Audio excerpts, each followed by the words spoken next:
Okay, pretty sure we're live over here. And welcome everyone. I'm gonna double check if we're live. That looks like I'm right up. Fix that camera just a bit, just because I'm moving around over here. Check about if I'm live. Here we are. And the sound is good. Okay. All right, welcome. All right, everybody, welcome in. Let's get some people in here. Let's get some people in here. Smash those hearts, champions.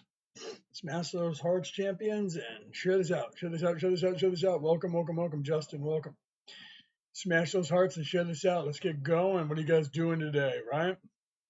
If you guys are paying attention, you can see it on the screen there, right? If you guys are paying attention, win a voucher, right? If you guys have, in any way, hopefully my microphone's loud enough. It looks like it's hitting the halfway point when I talk. I don't know if that was loud enough. You guys have to let me know. It sounded like I was okay when I checked it on my phone. Let's share this out, right? I'm going to share it out too over here. Say hello in the chat, right? And share it out. It might take me forever to share it out. Sometimes it does, right? Let's get this shared out over here, okay? Welcome. Oh, I'm on the other account. I should be on. Let me go back over here and go over onto my account, right? No, I am on my account. Am I not? Yes, I am. Okay, welcome. Sorry about that. I'm trying to figure out if I was on my account or not over here. Share this out to everybody. Well, good morning, good afternoon, or good evening, depending on, or good morrow, depending on where you are in the world, right? Okay, so we got a giveaway going on that we did before. There's my wife. Thank you, baby, for that. Thank you, Brooke. I love you. My wife popped in because I went live. Thank you, baby. I love you. Right? So we have a giveaway going on here at Merlin and Maeve. If you guys are interested, those of you who have already purchased a service from us, you can see right here on the screen, right over here next to me, win a voucher. If you have paid for any service by March 5th at 9 p.m. New South Wales Australian time, your name will be entered into a contest for one of these three vouchers right here: a $90, a $60, or a $30 voucher. That's Australian dollars, to be used on future services March 6th, Friday, a week from tomorrow, New South Wales time, live right here on this channel. Your guys' name will be entered into that. We already have like 10 people. I'm looking at the list over here. We didn't number them, but it's at least 10 people that wanted to be entered into this. So if you guys are interested, if you haven't booked some service from us, Merlin and Maeve, whether you can see right here, we have the Defense Against the Dark Arts courses, Reiki 1, 2, and 3, but we also have these. You can look at this up on our page. There's our logo, right? You can go to our page right here that I'm live on, and you can see the other services because you'll see this up there. Okay, so you email us and you can get one of the services. We have all kinds of services: life coaching, spiritual life coaching, Reiki healing, medium, tarot card reading, all kinds of courses we're teaching. Defense Against the Dark Arts, psychic ability courses, all the clairs, right? We're teaching mediumship, exorcism, all of this stuff, Reiki 1, 2, and 3 classes. You can see this on my page, right, on our page. So if you guys are interested, right, anyone who did a course or service, right, you can see that Brooke has typed that in the audience. My wife has typed that in the audience. Anyone who did a course or a service from what is that, from recently, you are already in the drawing, right? So your name, if you did a course or anything recently, your name's already in the drawing. We already have like 10 people that are in the drawing. So if you guys are interested, if you haven't done it, right, did you guys do past lives? Yes, we have been. Well, we go live all the time. I'm not sure what you mean. We go live like just about every other day, right? Did we do a voucher giveaway? Not on this platform. The last time we did it was on Facebook and YouTube. We went live on Facebook and YouTube when we gave away the last voucher, but we're doing it now here on TikTok, right? If that's what you're asking, we're live all the time. We're live, like I'm live almost every day for hours and hours and hours talking about stuff, right? Yeah, past life learning courses, all kinds of stuff. If you guys, you can see it. Like I said, all this stuff is, you can see this ad right here. If you go onto our page right here, you'll see this ad up there and you can read all the stuff that's on here that we do. Okay. We do all kinds of things that we offer you guys. Life coaching, spiritual life coaching. We teach exorcism. We teach mediumship. We teach spirit walking. We teach astral projecting. We teach tarot card reading. We teach Reiki healing, Reiki 1, Reiki 2, Reiki 3, right? We teach all kinds of stuff. Let me read some of this off of here, right? Life coaching, spiritual life coaching, right? That's important. The Reiki, I told you about that. We do Reiki healing distance or in person. So if you want some Reiki healing sent to you, we also do that. You can book us for that. Medium reads, tarot reads, oracle reads. And then we have courses, the Defense Against the Dark Arts, you can see right down here, right? Psychic ability development. We do all 8 of the clairs, clairvoyance, empathy, all of that. We can teach you how to do that. Mediumship, exorcism, chakras, meridians, and auras. We teach a course on that. We teach that in Reiki as well. We teach a course on that. Tarot, oracle, and card readings.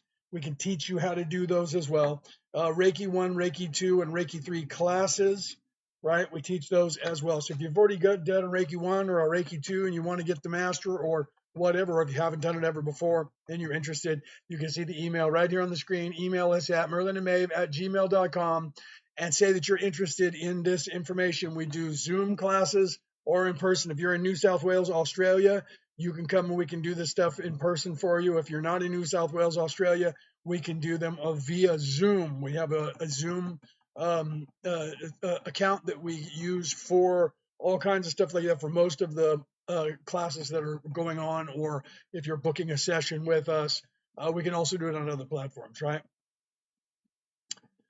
Oh yes, Brooke was answering you. She thought I must have misunderstood because Brooke said yes, past life courses as well. So yes, we do past life regression and readings as well. We actually help people to ascend and wake up themselves. So if you're wondering who you actually are, what your name is, what your guides' names are, and who you were in past lives, yes, we can work with you to wake you up for all of those things or one of those things. Yeah, sorry about that. No, that was my fault. Brooke seemed like she understood what you were saying because she answered you. And I looked down and I read it, right? So I think she understood it. And so she answered it. So, but yes, we do all of that stuff. And you can learn to do that stuff yourself as well. That's why we actually put on the screen the Reiki 1, Reiki 2, and Reiki 3, because those attunements right there are the quickest course to wake up every ability you have, including your third eye. We tell people that it'll take you about a year, but you'll wake up everything. Or I could work with you, and do a spiritual life coaching and work with you for, a year or two, but you may not wake up all of those psychic abilities, right? Because it's just, there's a lot of them. So when you become a healer, if you are in service to others, and you become a Reiki healer or Reiki practitioner, then that's like the quickest way, right? The fastest. The Defense Against the Dark Arts as well. That's something that everybody, you can see that right there on the top of the screen right there, Defense Against the Dark Arts. Everybody should learn that by the time they're 10, but people just aren't teaching it. They're not teaching you in religions anymore. They're not teaching you, letting you know about it at home. They're not teaching you in any schools. That stuff, Defense Against the Dark Arts, should be the first stuff that you're learning. If you learn not to talk to strangers, your parents should be teaching you all this stuff. They just don't know it either because it was taken away from everybody. It was right in front of our eyes, right? Yeah. So yeah, you can book us for that. We teach that, or we can help you regress to figure out who you are. That's what we do that. The same thing, we do that with people when they're trying to wake up and remember who they actually are, instead of being this pain body, this physical person. This body I was born in right here is named Leonard O'Neill. Okay, that's the name of this physical pain body. That's not my name. My name, the person who's in this body, is Kelto. Okay, and I'm from a very high plane of existence. I'm not here for the first time or the second time or the third time. I've been here a long time. So yeah, Lightworkers, if you're interested, just email us. Tell us who you are in the email. Tell me I'm Lightworkers 1400 or 14,000, 144,000. Sorry. And I'm interested in this because otherwise we won't know exactly. I won't remember because your email may not be that, right? We always tell people, give us your TikTok handle so we know who we're talking to, right? So, yeah, guys, if you guys are interested, first of all, ask me your spiritual questions. Is that thing off kilter on my head? It's me. I'm off kilter in my chair, aren't I, in front of the camera? Ask me your spiritual questions. It's what I'm here to do. But meantime, look, we have a voucher giveaway for everybody who's already booked us for some sort of service in the last few months, last couple of months. They're already entered. We have more than 10 people that are entered into that, and that includes everything. We had people enter in because we did Reiki on them at a fair the other day, right, on Sunday. So they gave us the number. Some people say, oh no, I'm not worried about that. Other people say, yeah, let me do that. So the vouchers, we're giving away 3 vouchers, a $90, a $60, and a $30, and that's Australian dollar vouchers for any service. Now, you don't have to use the whole voucher on one service. If you want to split it up and say, hey, I only want to use $10 of that voucher on this or $20 on this, but I want to save the rest of that because I want to do this and this and this, that's okay too. We keep tabs of that so that you guys don't have to do that, right? I love you, my Satori. My wife Brooke said, I love you, my Kelto. I love you too, baby. I love my Satori. So to enter the drawing, simply register and pay for a course. Okay, that's all you have to do. Those are the people who get in, right? Only deposit is required for Reiki, right? So yeah, because Reiki courses are a little bit more expensive. Like Reiki 1 is 270 Australian dollars. So you can put in the $100 deposit on the Reiki and still qualify for getting into the voucher, even if you have scheduled something and you've paid a down payment, but you haven't gotten into it yet, as long as you're paying for it. Like if you're doing the Defense Against the Dark Arts, that's 88 Australian dollars. So if you're in America, that's like 65. If you're on the pound sterling, that's like 63, I think. If you're on the euro, it's somewhere in between that. Your guys' money is stronger than ours over here in Australia. Okay. So you guys get a better deal straight out of the gate for way better. Sorry, I'm checking my phone over here. Way better,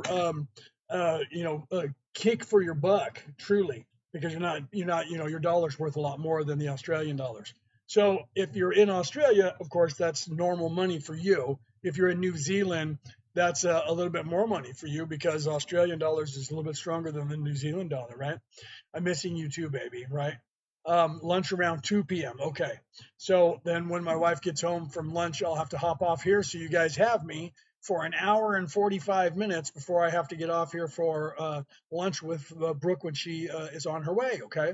So ask me your spiritual questions. Pick my mind. I'm giving this stuff away to you for free right now. Pick my mind. Ask these questions, guys. Share this out. Get some more people in here. Smash those hearts for me so we can get some more people in here because the more hearts you guys smash, the more we get popular, the more people that can come in, right? So smash those hearts and hop on in and ask me your spiritual questions, whatever it is that you're thinking about. Like light workers, what do you want to know about your spiritual questions, right? I can't do the past life regression right now because I'm in the middle of doing this, but I can answer some of your spiritual questions, like what happens here? Where do we go when we become unalive? How many times do we have to live in this place? What's this place about? How do I hack this matrix? I wrote a book about that. All that information is right here in this book, The Reality About Reality, Returning to the Old Ways by me, Leonard O'Neill. There's a link in the bio on this page. So you go to the bio on the page. When you follow us there and hit that bell, there's a bio there. It'll take you to this book. You can buy that book on paperback or a hardcover or ebook. It'll take you right to Amazon, and that's available all around the world. Okay. How do we lose fear? You lose fear by realizing you have to look within yourself and realize, first of all, and know, not think, know there is a creator of the universe. And then also know you are not this pain body. You are not the thinking mind. You are not the ego. You are not the conscience. You are something higher, something else that is immortal.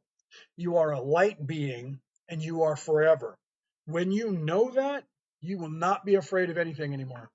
Nothing. Nothing will scare you. People ask me all the time, the way you talk, aren't you worried about the men in black, especially when I was still in the United States? That's where I was born and raised. You can tell by my accent. even though I'm over in Australia right now. When I was over there, people said, "Aren't you worried that the deep state or the men in black are going to come?" And I'm like, "If only, if only. I'd love to have a conversation with them. Get out of here. You guys don't. There's what are you going to do? There's nothing that they could say. We're going to unalive you, and then I'll be back in 20 years."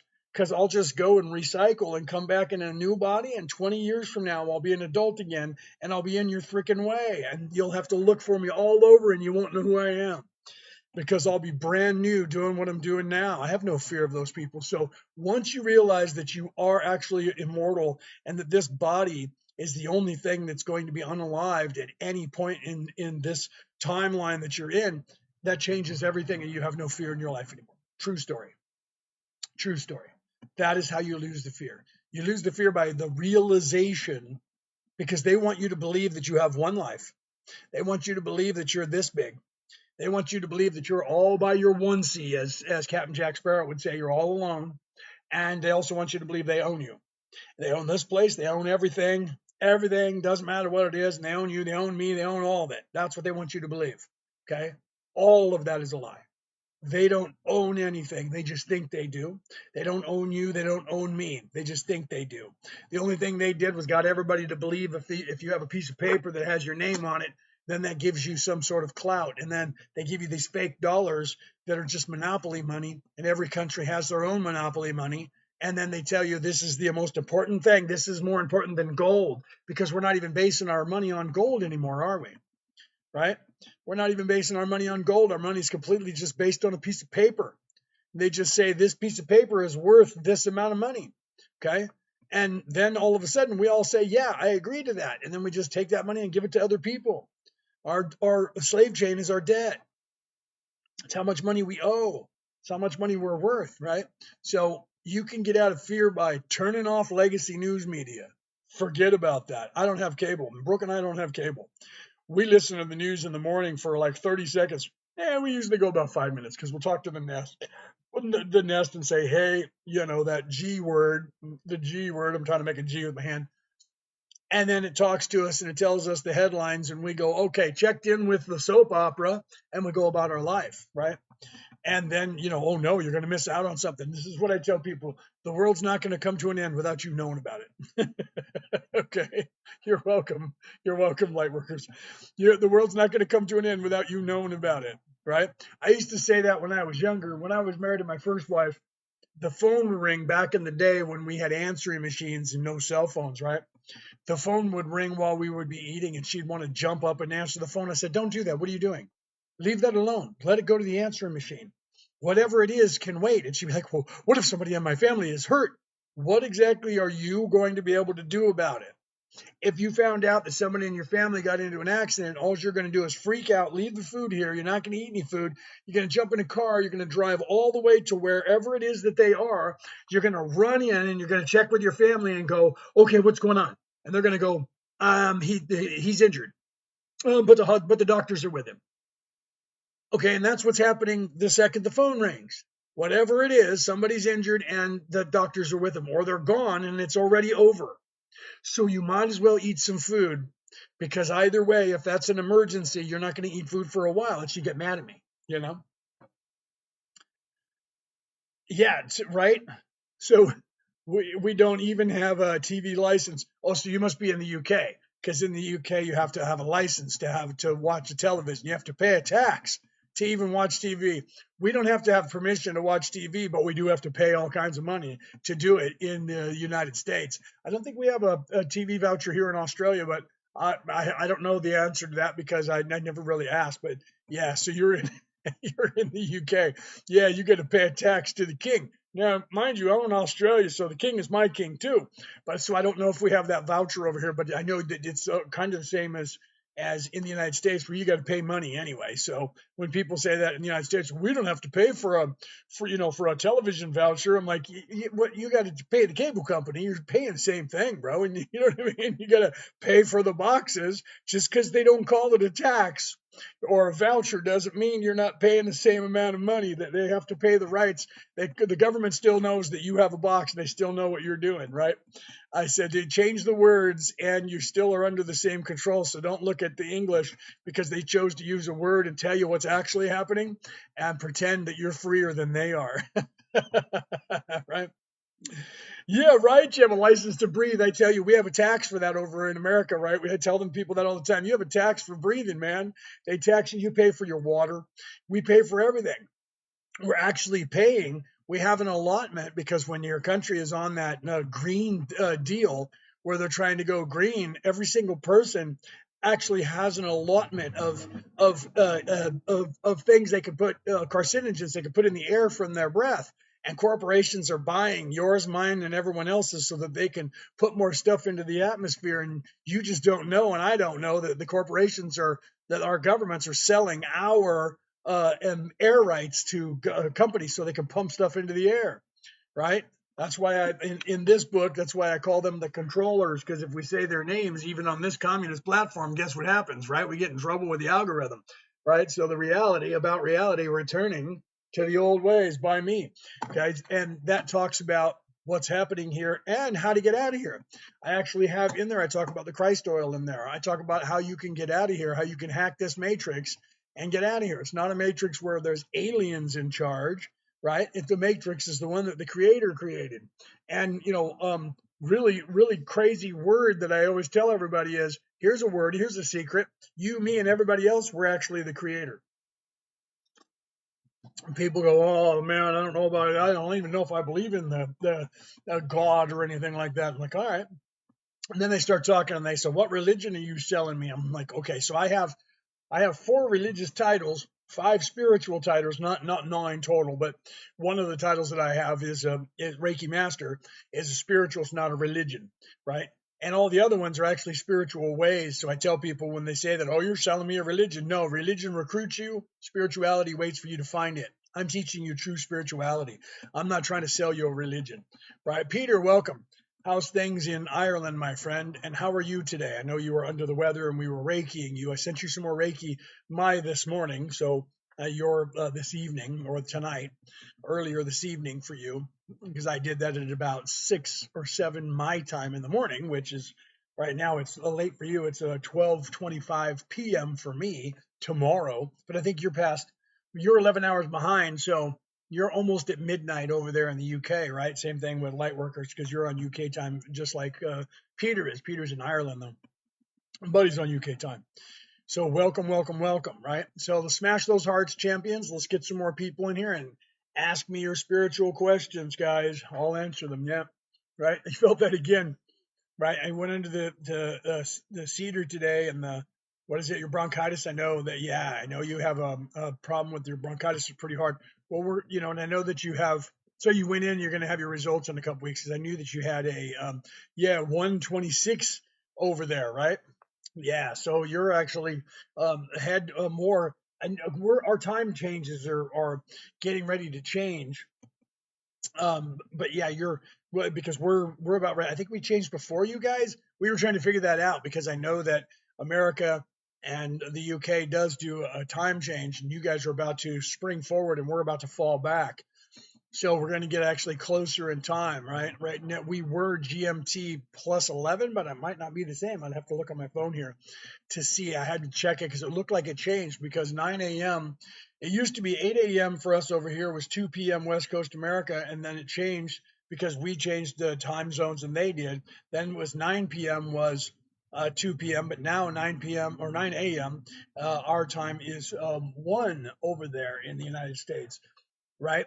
Like for instance, like I said, it's 12:30 right now, and it's 5 or 12:27, and it's 5:27 yesterday evening for the West Coast of America, right?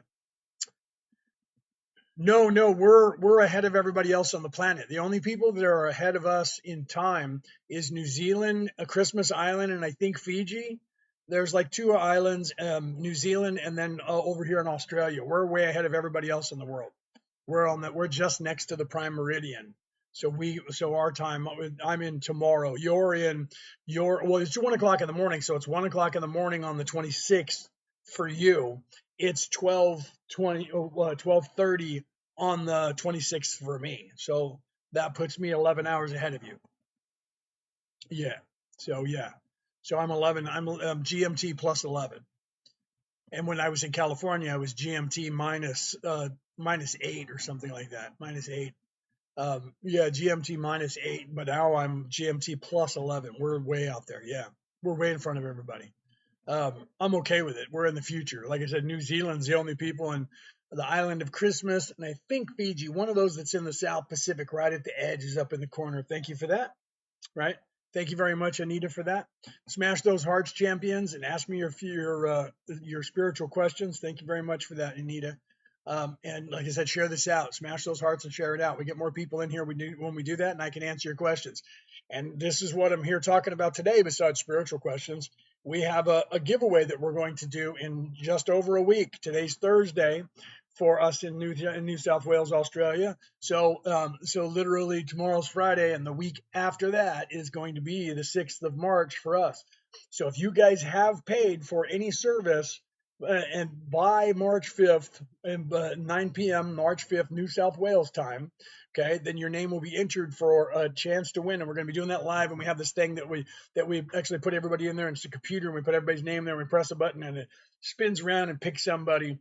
And we'll do the vouchers. We'll do the 30, then the 60, and then the grand prize 90 at the end, right? And if you guys get one of these vouchers, you can use it on any of our services, but you have to have paid for a service beforehand and become one of our wayfarers. That's what we call you guys. If you're on, when you get a discount, then if you become a wayfarer and you get any product from us, you actually get 5% off of all future products. So you're going to get a discount on top of that. And if you're in the Americas or on the pound sterling or on the euro, you're already getting a discount because all of our prices are, as you can see on the screen, AUD. They're all Australian dollars. Okay, so like the Defense Against the Dark Arts, which you can see down here, is 88 Australian dollars if you get it in on the early bird price. If you're on the pound sterling, that's like 63, maybe even 62. You can figure that out. Do the math. If you're on the American dollar, the pound sterling, or the euro, you guys are somewhere in the low 60s. So you get like another $20 off. Okay, for the Defense Against the Dark Arts. If you're going to do the Reiki 1 course, that's 270 Australian dollars. But if you're on the euro or the pound sterling or the American dollar, that's like you're getting, I think it's something like $70 or $80 off of that. So you're down to 200 or less than 200, under $200 for a Reiki 1 course, right? So, that's a really good deal for you guys because you guys' money goes way further than the Australian dollar. So you guys get a good discount. So if you guys want to enter in to win a chance to win one of those vouchers, we're going to be doing that. Like, I think we're going to do it every 2 or every 3 months. We're going to be doing that. So if you do that and you get entered in, so if you buy any product from us, and like I said, you can find this over on the page. You can find this stuff, all the different things that we offer, and the prices for that. You'll have to email us to get all the prices for all of those things right here at merlinandmaeve@gmail.com. Tell us what you're interested in, and we'll send you that stuff over so you can take a look, right? Do you believe in Mary Magdalene? Yes. I was married to Mary Magdalene once. Wait, what? Yes, I do. Mary Magdalene was the wife of Jesus 2,000 years ago, and they edited her out of the Bible because they were editing all women out of everything, especially in those 3 religions. But if you look at all of the religions, now remember, I am a minister of 4 different religions, and I'm a theologian. I studied religion. If you look at the Hebrew religion, which the Christian religion came out of, and so did the Muslim religion came out of, all 3 of those religions currently, as they stand, are war machines, and they have been since the beginning. Jesus wasn't teaching that way. He was teaching a different way, but in the year 325, when Constantine started getting a hold of it, who was the Roman emperor, the Caesar in Rome, he started changing the Bible and pulling women out and putting more control in. Then 50 years after his demise, it got really weaponized. I think it was the Council of Gibraltar, but I'll have to look that up to make sure. But it was about 50 years after he passed. Then it was completely weaponized. And from that point on, it was a war machine, and it still is. Okay. So you can't have a war machine if you don't get rid of the feminine. So they all got rid of the feminine. It was the same way with the Greeks, and it was the same way with the Romans. They had females that were in the religion, but they were beneath the one God who was in charge, because they were warlike cultures, conquering cultures. The Greeks, the Romans, the Hebrews, the Christians after them, and the Muslims now. That's why those three are still warring with each other, trying to take over the whole world, because their religion is a war machine. And it's been turned to that. So when Mary left, after Peter usurped the church from her, when Jesus was unalived and left, after he left, which he never said he was coming back, by the way, that's part of the control mechanism that they're lying to you about. Peter was the first one that took control of the church and got rid of Mary. So Mary left and went to the south of France. Over in the south of France was the next largest Hebrew grouping of people on the earth. So she went to the south of France. You can go over there. If you're French, you know that. If not, Google it. She showed up over there in the south of France, and guess what? She had a child. She had more than one, but the girl that everybody remembers, her name was Sarah. Guess what? In that language back then, Sarah meant princess. And Dan Brown got a hold of that information and the other informations that I have read, not from me, from the same sources that I got them from, while I was researching all that, trying to prove empirically that Jesus and Mary were actually married back in the early 2000s. Dan Brown was penning his book, and people said to me, there's a book that just came out called The Da Vinci Code that talks about everything you're talking about. And I was like, really? So I read it, and the movie was coming out, right? So I looked at that and was like, wow, yeah, I think it is Gibraltar, Peter. I think it was. So, so literally, Dan Brown read the 4 books that I read and started doing the research to find out that Jesus was actually married to Mary Magdalene. People are like, they don't want to believe that. And they're like, no, but it's empirical evidence. It's there. You can see that. First of all, they used the word companion. 2,000 years ago, that didn't mean my buddy. It meant spouse. So Jesus, when referring to Mary, everyone referred to Mary as Jesus's companion, not a follower, not one of his 12 apostles. She was his companion, and that word meant spouse. Okay, so let's look at that. Secondly, she wore a burqa. She wore that what is that called, on her head. Okay, women back then weren't like now, where women cover their head with that all the time. 2,000 years ago, the women who put that on their head were married. So Mary Magdalene has always been depicted with wearing one of those on her head. Okay, so she was married to someone. So everyone says, oh, she was married to John the Baptist. You mean the guy that she never spoke to, the guy that she was never seen with, the guy that she was never, ever, ever near, and the guy that she didn't cry over when he got beheaded by Herod? You mean not that one, to where she had no emotion, but she had to console Jesus when he found out about what happened to his cousin John? So she wasn't married to John. Okay, and here's another reason, and they're trying to fit that in because of that. If you look at when Jesus was beaten by the Romans, okay, when he was beaten by the Romans, he bled all over the floor, all over the ground. Okay, after they were done, by Roman law, the Romans didn't clean up your mess, ever. The family of the person who was beaten or tortured or whatever has to clean it up. So read the Bible, go back and look at the Bible, empirical evidence, read the Bible, and what does it say? It says that 3 people, only 3 people, cleaned up the blood off the floor for Jesus. It was his mother, Mary. It was John, who's not supposed to be related to him, and not John the Baptist, John James's brother, and Mary Magdalene. So if Mary was married to that John, neither one of them should have been able to be there, because they tell you that James and John were sons of Zebedee, not sons of Mary. So how was he allowed to be there? Never mind that now, because by Roman law, he couldn't be. It had to be people that were directly related to him. So John and James were Peter's brother, and Mary was his wife. She wasn't married to any of those people. So they try to show it by going, well, Mary spent a lot of time with that John, because people like me are saying that she had to be married to Jesus. Well, and then everyone goes, it was John the Baptist. And then when we go, there was no proof of that. They go, well, she was with, a lot of people saw her talking to this John. So maybe she was married to that John, right? But then he had to be related to Jesus. That's by law. You can look that up. So there are many things that show you that, okay? It's all written by men and manipulated. You're absolutely right, Gambling. Absolutely right. That's my contention. I wrote a book about it. It's called The Reality About Reality, Returning to the Old Ways. That there's a certain time on this earth when all religions have been created. There's a link to that in my bio, by the way. All religions were turned into war machines and control mechanisms. Why do you think, if you're a Christian, and I'm a Christian minister, and I was knighted by the Holy Roman Catholic See, so don't think I'm a atheist throwing rocks at the Christians, okay? Why do you think the Christians teach you from the book of Romans?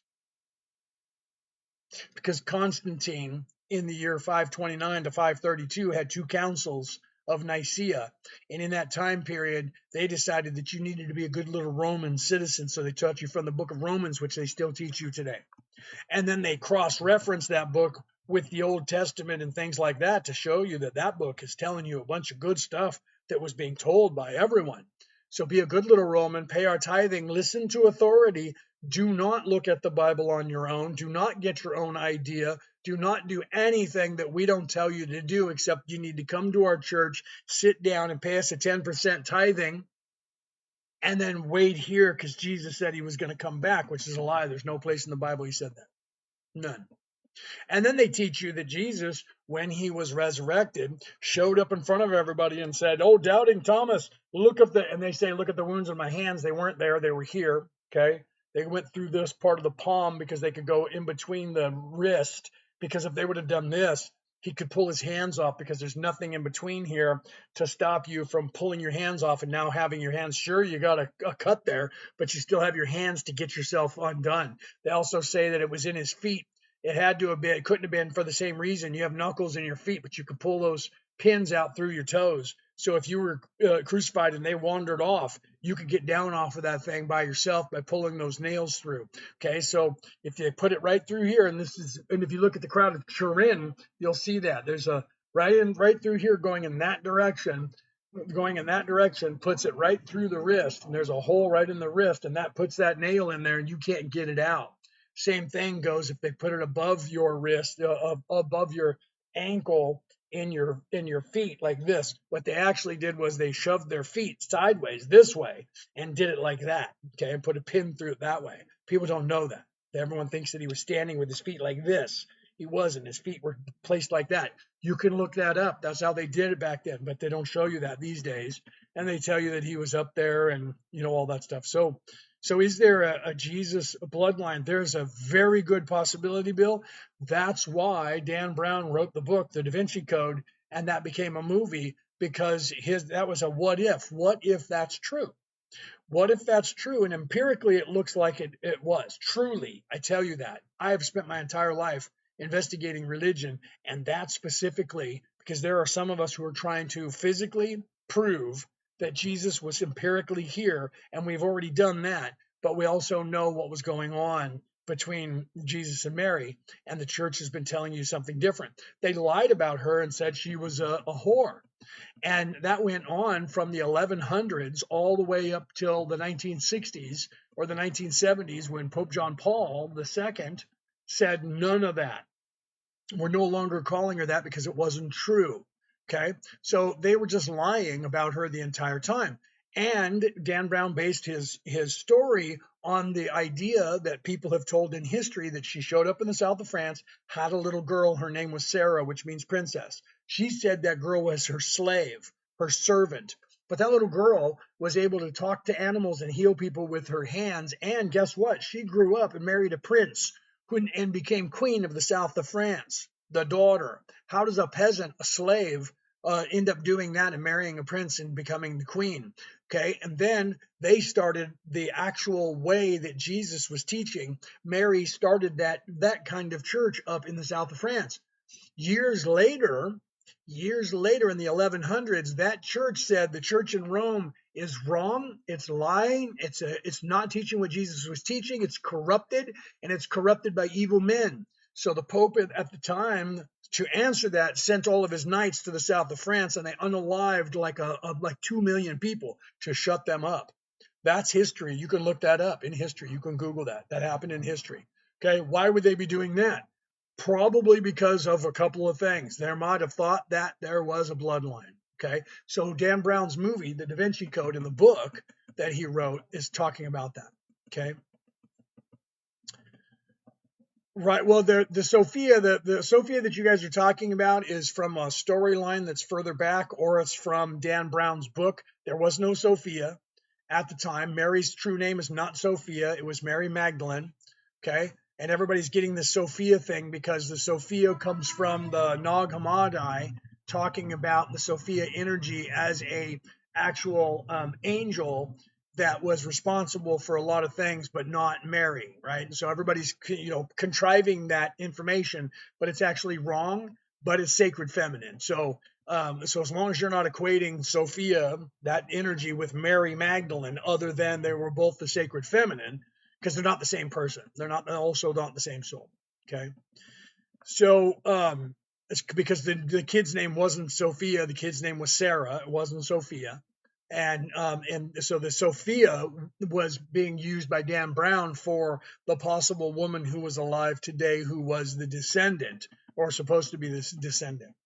So yeah, so the coding, yeah, that's you have to look at that. Then DNA has got to be out there, because there are people who when Jesus was unalived, he bled into the rocks, and that blood went into a cave that was there that people aren't aware of. They are today, but they weren't aware of at the time, where actually the bones of David, Jesus's great great great great grandfather, who was 10 generations before him, was actually buried there. Okay, and the DNA actually leaked down into that cave, and they've actually found the cave. You can go there now to the sepulcher, the church that's there, and you can actually look through a window and see. Literally, you can go in there, and this is where Jesus was, and it's cracked open, and you can see and look through a window and see where the DNA went. So apparently, the blood went there. And when people found that and went into that area, they claim, I don't know that this has been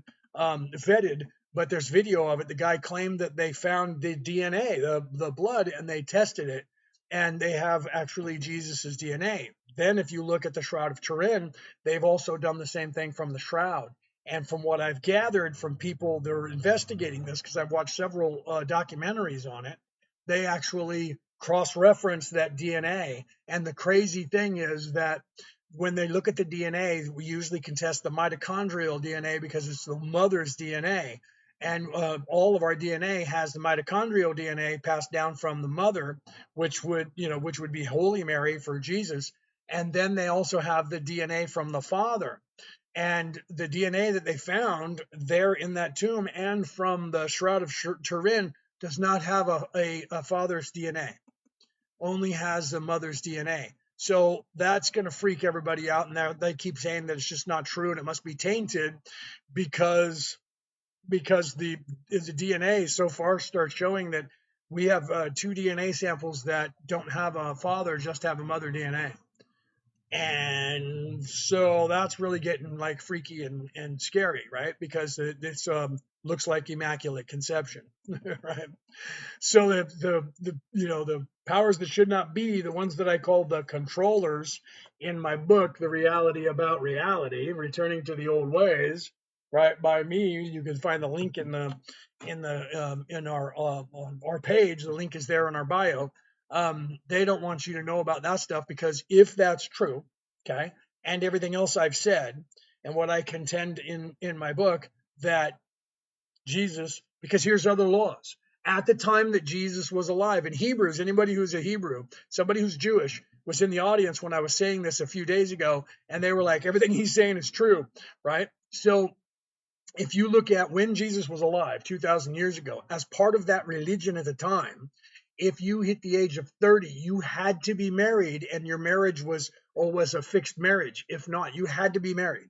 Okay. Secondly, if you were called a rabbi, which means teacher, and you had followers and you were teaching in the synagogue, you could only do that if you had the title rabbi. And to have the title rabbi, you could only have that title if you were married and had children, because you can't give advice on marriage or children or anything related to that if you don't have them. So in the religion at the time, Jesus had to be married by the age of 30, and he was unalived on the cross at the age of 33, and he was teaching as a rabbi for 1 to 3 years in synagogues all over Israel, which means that they had to have authenticated him because he couldn't just walk in and pretend it.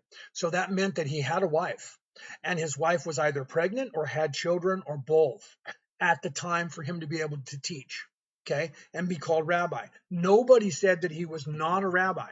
No one said that he was a usurper. No one said anywhere in history that he wasn't capable of doing that. So they all, the Sanhedrin and everybody, acknowledged him as a rabbi, which means he had to have been married to somebody.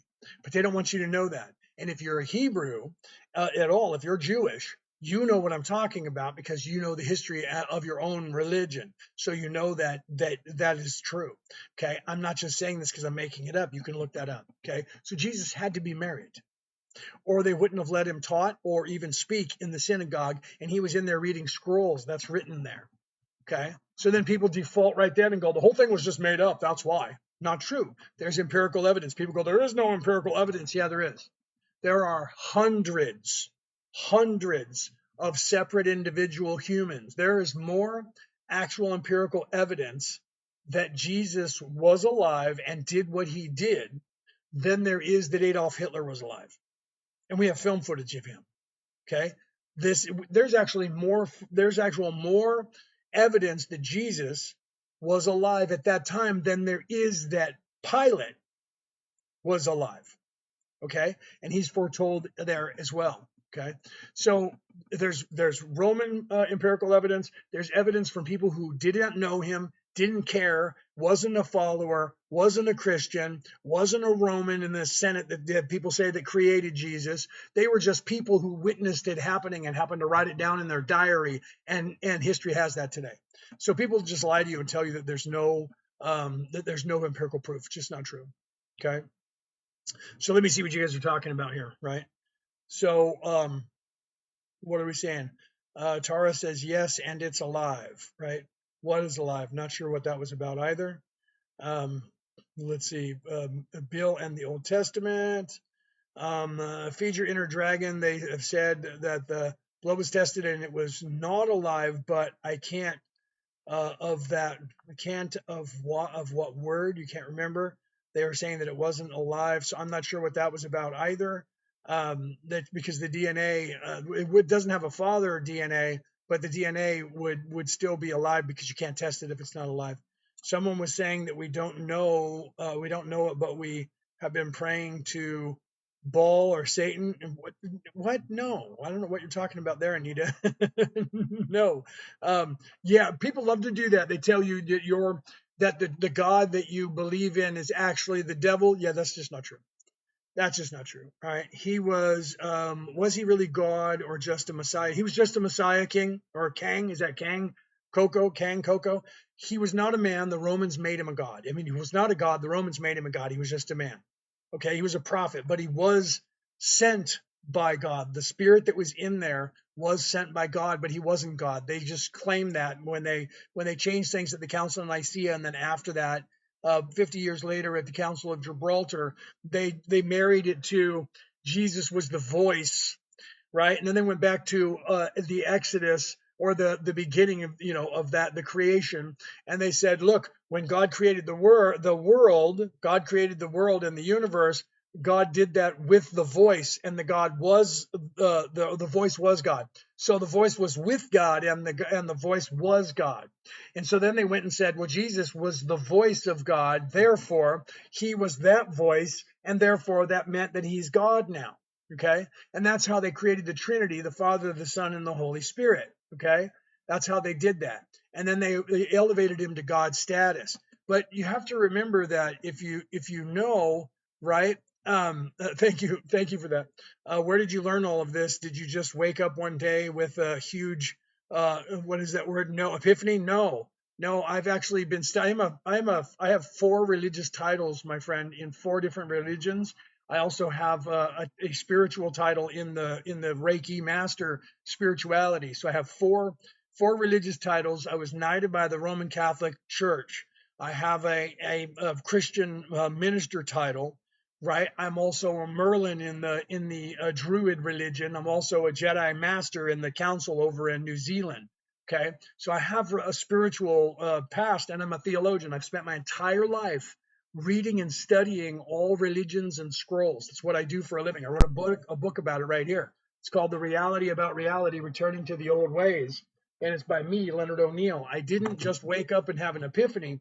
I was reading these things, and I discovered something that most people are supposed to know if they're theologians. A theologian is someone who studies religion, but they should be studying the spiritual text, not just comparative religion. And what they do is they get the people, they control you as a theologian, and they get you to look at scrolls and go, well, the book of Noah looks like this older book, so they must have borrowed that, and this is the older story. And then you look at that story and you look for another one similar to it, and you go, look, and that looks like the story of Adama. Oh, look, and that looks like the story of Adapa. And then they go, look at that, that's the oldest one so far, we have to find the oldest story. And I said, that's all well and good, and maybe these people copied this stuff from one another, and it's very possible, but what were they copying and why and when? Okay, nobody's looking at that. So I look at all of these stories that are the creation story from every single religion. Then I look at what is it that they're all supposedly copying and telling people, and what about that is something that's real. And what I found out was exactly what everyone else used to know, and that is that every single religion is telling you the story of the Christ oil that is within your body, that you can work with every single month to ascend to a higher plane of existence. And it's right there in every religion. And they're not letting you see it, and they're not letting you talking about it. And the story of Jesus being sent by the Creator down into earth as a physical form and going through what he did, then becoming unalived and on the cross, and then ascending up into heaven again, how that story is in every single religion. The story of Thor is the exact same story. Thor was in heaven talking to his father, the All-Father, the God of all creation, Odin, and Odin sent Thor down to earth and made him a mortal so that he could learn what he needs to learn while he was down on earth. Sound familiar? And he had to sacrifice himself. And guess what? By doing that, he had to become unalived and then resurrect and become immortal again, just like Jesus did. And then Jesus had to defeat the serpent, the snake, the serpent in the garden. Thor had to defeat the dragon of the North Sea. Okay, so when you look at that, every single story has that. Moses, from 4,000 years or 5,000 years from before Jesus was around, Moses was actually and put into a basket for the same reason that Jesus was born in Bethlehem, which was called the bread basket, by the way, the bread basket of the world. So Jesus was born in the bread basket because his family was ordered, all the Jews were ordered to go back to their place of origin so that they could all be written down in the census, because the king at the time, Herod, heard a story about a legend about a person who was supposed to be born in the Jewish faith that was supposed to end his reign. So he wanted to know all of the firstborn sons so that he could unalive them, so that he would not lose his reign to that thing. In the time of Moses, the Pharaoh also heard a story that there was going to be a Jewish man that was going to be born, and he was going to be born out of wedlock. And guess what? He was going to rise and be the savior of the Jewish people. So the Pharaoh ordered all of the people that were Jewish to report who they were and their firstborn son. And one of the Jewish women put Moses in a basket and floated him down the Nile. And a woman found him, and she was the daughter of the Pharaoh. She pretended that was her child, even though she knew he was Jewish. And he grew up to be Moses. She called him Moses. You should look up that name and find out why she called him that. And he grew up, and then guess what? He found out that he was a Hebrew, and he went and lived with the slaves. Dissension from royalty, descended to a slave, and then he was found out by his adopted brother, who turned him into a pharaoh, and they convicted him. They tried him as heresy and convicted him, but instead of unaliving them, they said, let the desert do it, the father said. And he went out into the desert, and he wandered out in the desert until he couldn't go any further, and he laid down to become unalived and prayed to God, and guess what? God resurrected him and he became alive again. And then guess what? He met God on the mountain, and God said, go back and tell them to let my people go. And he said, I don't have the words, my Lord. And he said, that's okay. I will speak through you, the voice of God. You will be my voice on earth. Weird. Sounds familiar, doesn't it? And you go back over there and get rid of the serpent. Whoa, wait. So Moses goes back across the desert and has to fight the serpent and the serpent gods to get his people freed. Sound familiar? Same thing happens in that story, the story of Thor, all of the stories of everything. You go back to the farthest one from Mesopotamia, Marduk, who is the great grandson of Tiamat, the dragon, the queen of gods, who everyone has to have be unalived. Marduk is descended into human form so that he can hide from her, and then he goes and he's the only one who can ascend to defeat the dragon, and then he becomes the light of the world and is elevated to God's status, the head of all gods. Same story told slightly different 1,000 years to 2,000 years before that. Okay, so when you read these stories, if you study them, you start to see that it's the same exact story, even the story of creation. Okay, and they just, they just repackage them depending on where they are in the world and who the people are, and then they change the name of the story to fit the people and what their understanding is. So it's a different name. Osiris was the same name. You can look up the story of Shiva. Story of Shiva and Ganesh. Guess what? You're going to find that all of those things, walking on water, turning water to wine, bringing back the unalived, making the blind see, all of those things happened in every single religion on this earth, all over the place, all the time. Okay, so what is it? Why is it that that's the same story and it hasn't been changed by all these people, except for whether there was a male-dominated religion or a dual aspect male-female religion or a female-dominated religion, but everything else is the son of one of those gods is the one who descends into human form and has to sacrifice themselves for everyone, then rises up and frees everybody and goes back to this place called heaven, Elysium, Valhalla, whatever you want to call it. Okay, that's the truth of what's going on in every religion. And people out there like me have seen this. But if I'm a professional theologian and I'm working for somebody who is trying to keep control of you, I'm going to get paid all kinds of money to not tell you about that. But I'm not that person, and I'm telling you about that. And there's other people out there that are starting to tell you about that. Okay, there's a guy named Matt LaCroix who is an anthropologist and an archaeologist, and he has found the oldest civilization known to mankind just recently. And this is a civilization that we're now starting to call the entire civilization Atlantis, not one city, but the entire civilization, because 77,000 years ago in the Younger Dryas event, it looks like there was a global empire as big as the one that we have currently today. And they became unalived all at once when something happened here, a big giant calamity that we know about. Okay, and it looks like we're starting to tie everything like Stonehenge, Atlantis, a bunch of other places, Angkor Wat, and a few other places. Thank you very much. They're starting to tie that back. Thank you, Hay, for that. And thank you, Tonto, for the one that you gave, and Anita, the one that you gave earlier. So they're starting to tie all these places back to this civilization that actually died off 77,000 years ago. And all of us are the descendants of the remnants of the people who survived that Younger Dryas event. That means the people in South Africa, Madagascar, Australia, where I am now, Norway and Finland at the top.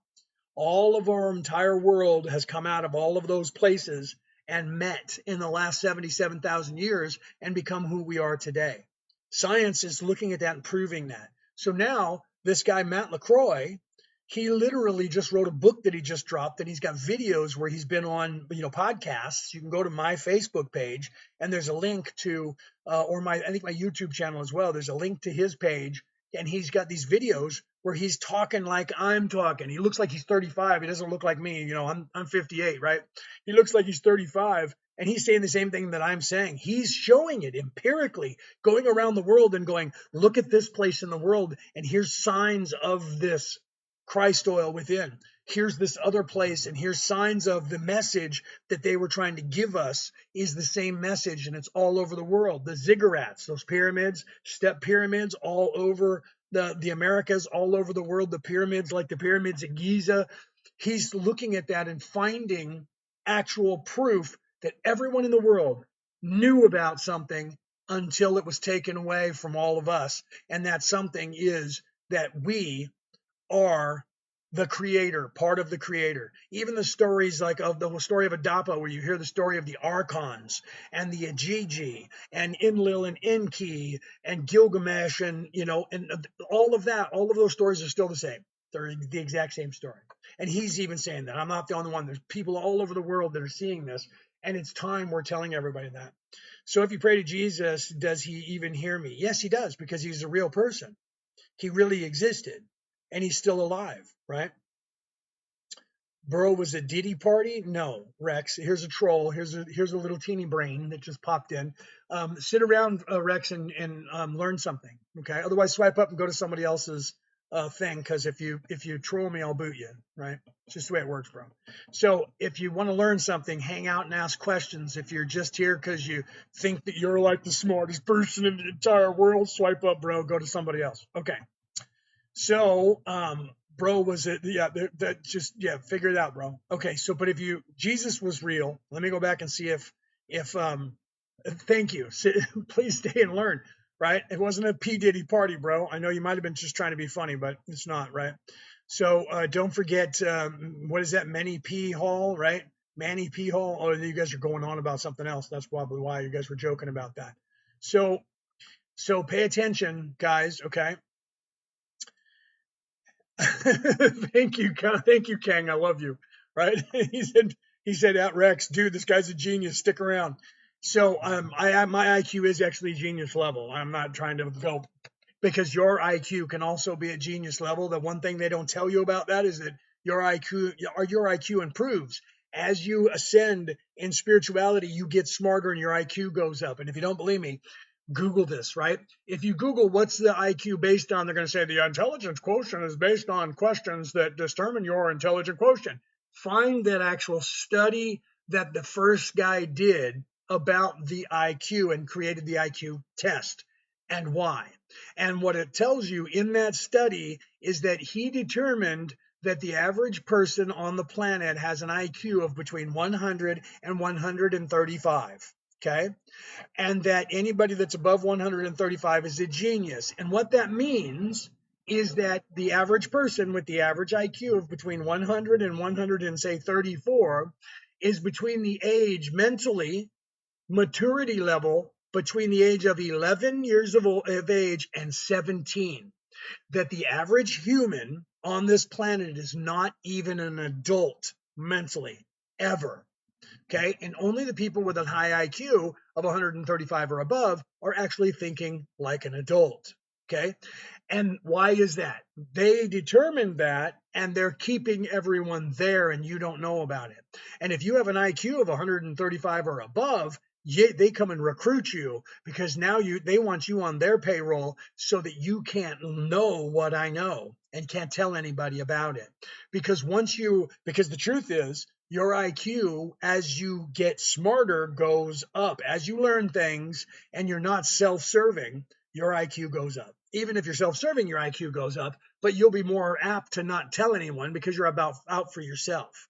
They'll give you all the riches you want to shut up about it and not tell anybody. But if you're like me and you're in service to others, you will realize that your IQ goes up. And if you don't believe me in that, look at the study that they did, that they compared people who were of Ivy League and them testing them on the IQ, and they test higher on the IQ than, say, the African Americans in Compton. Okay, somebody said that's unfair because those African Americans are the poor kids in those poor areas, don't have the education that these other kids have, that is in these high Ivy League schools. So somebody said, how about we change the questions so that they're relevant and relative to the people in Compton, but just as difficult?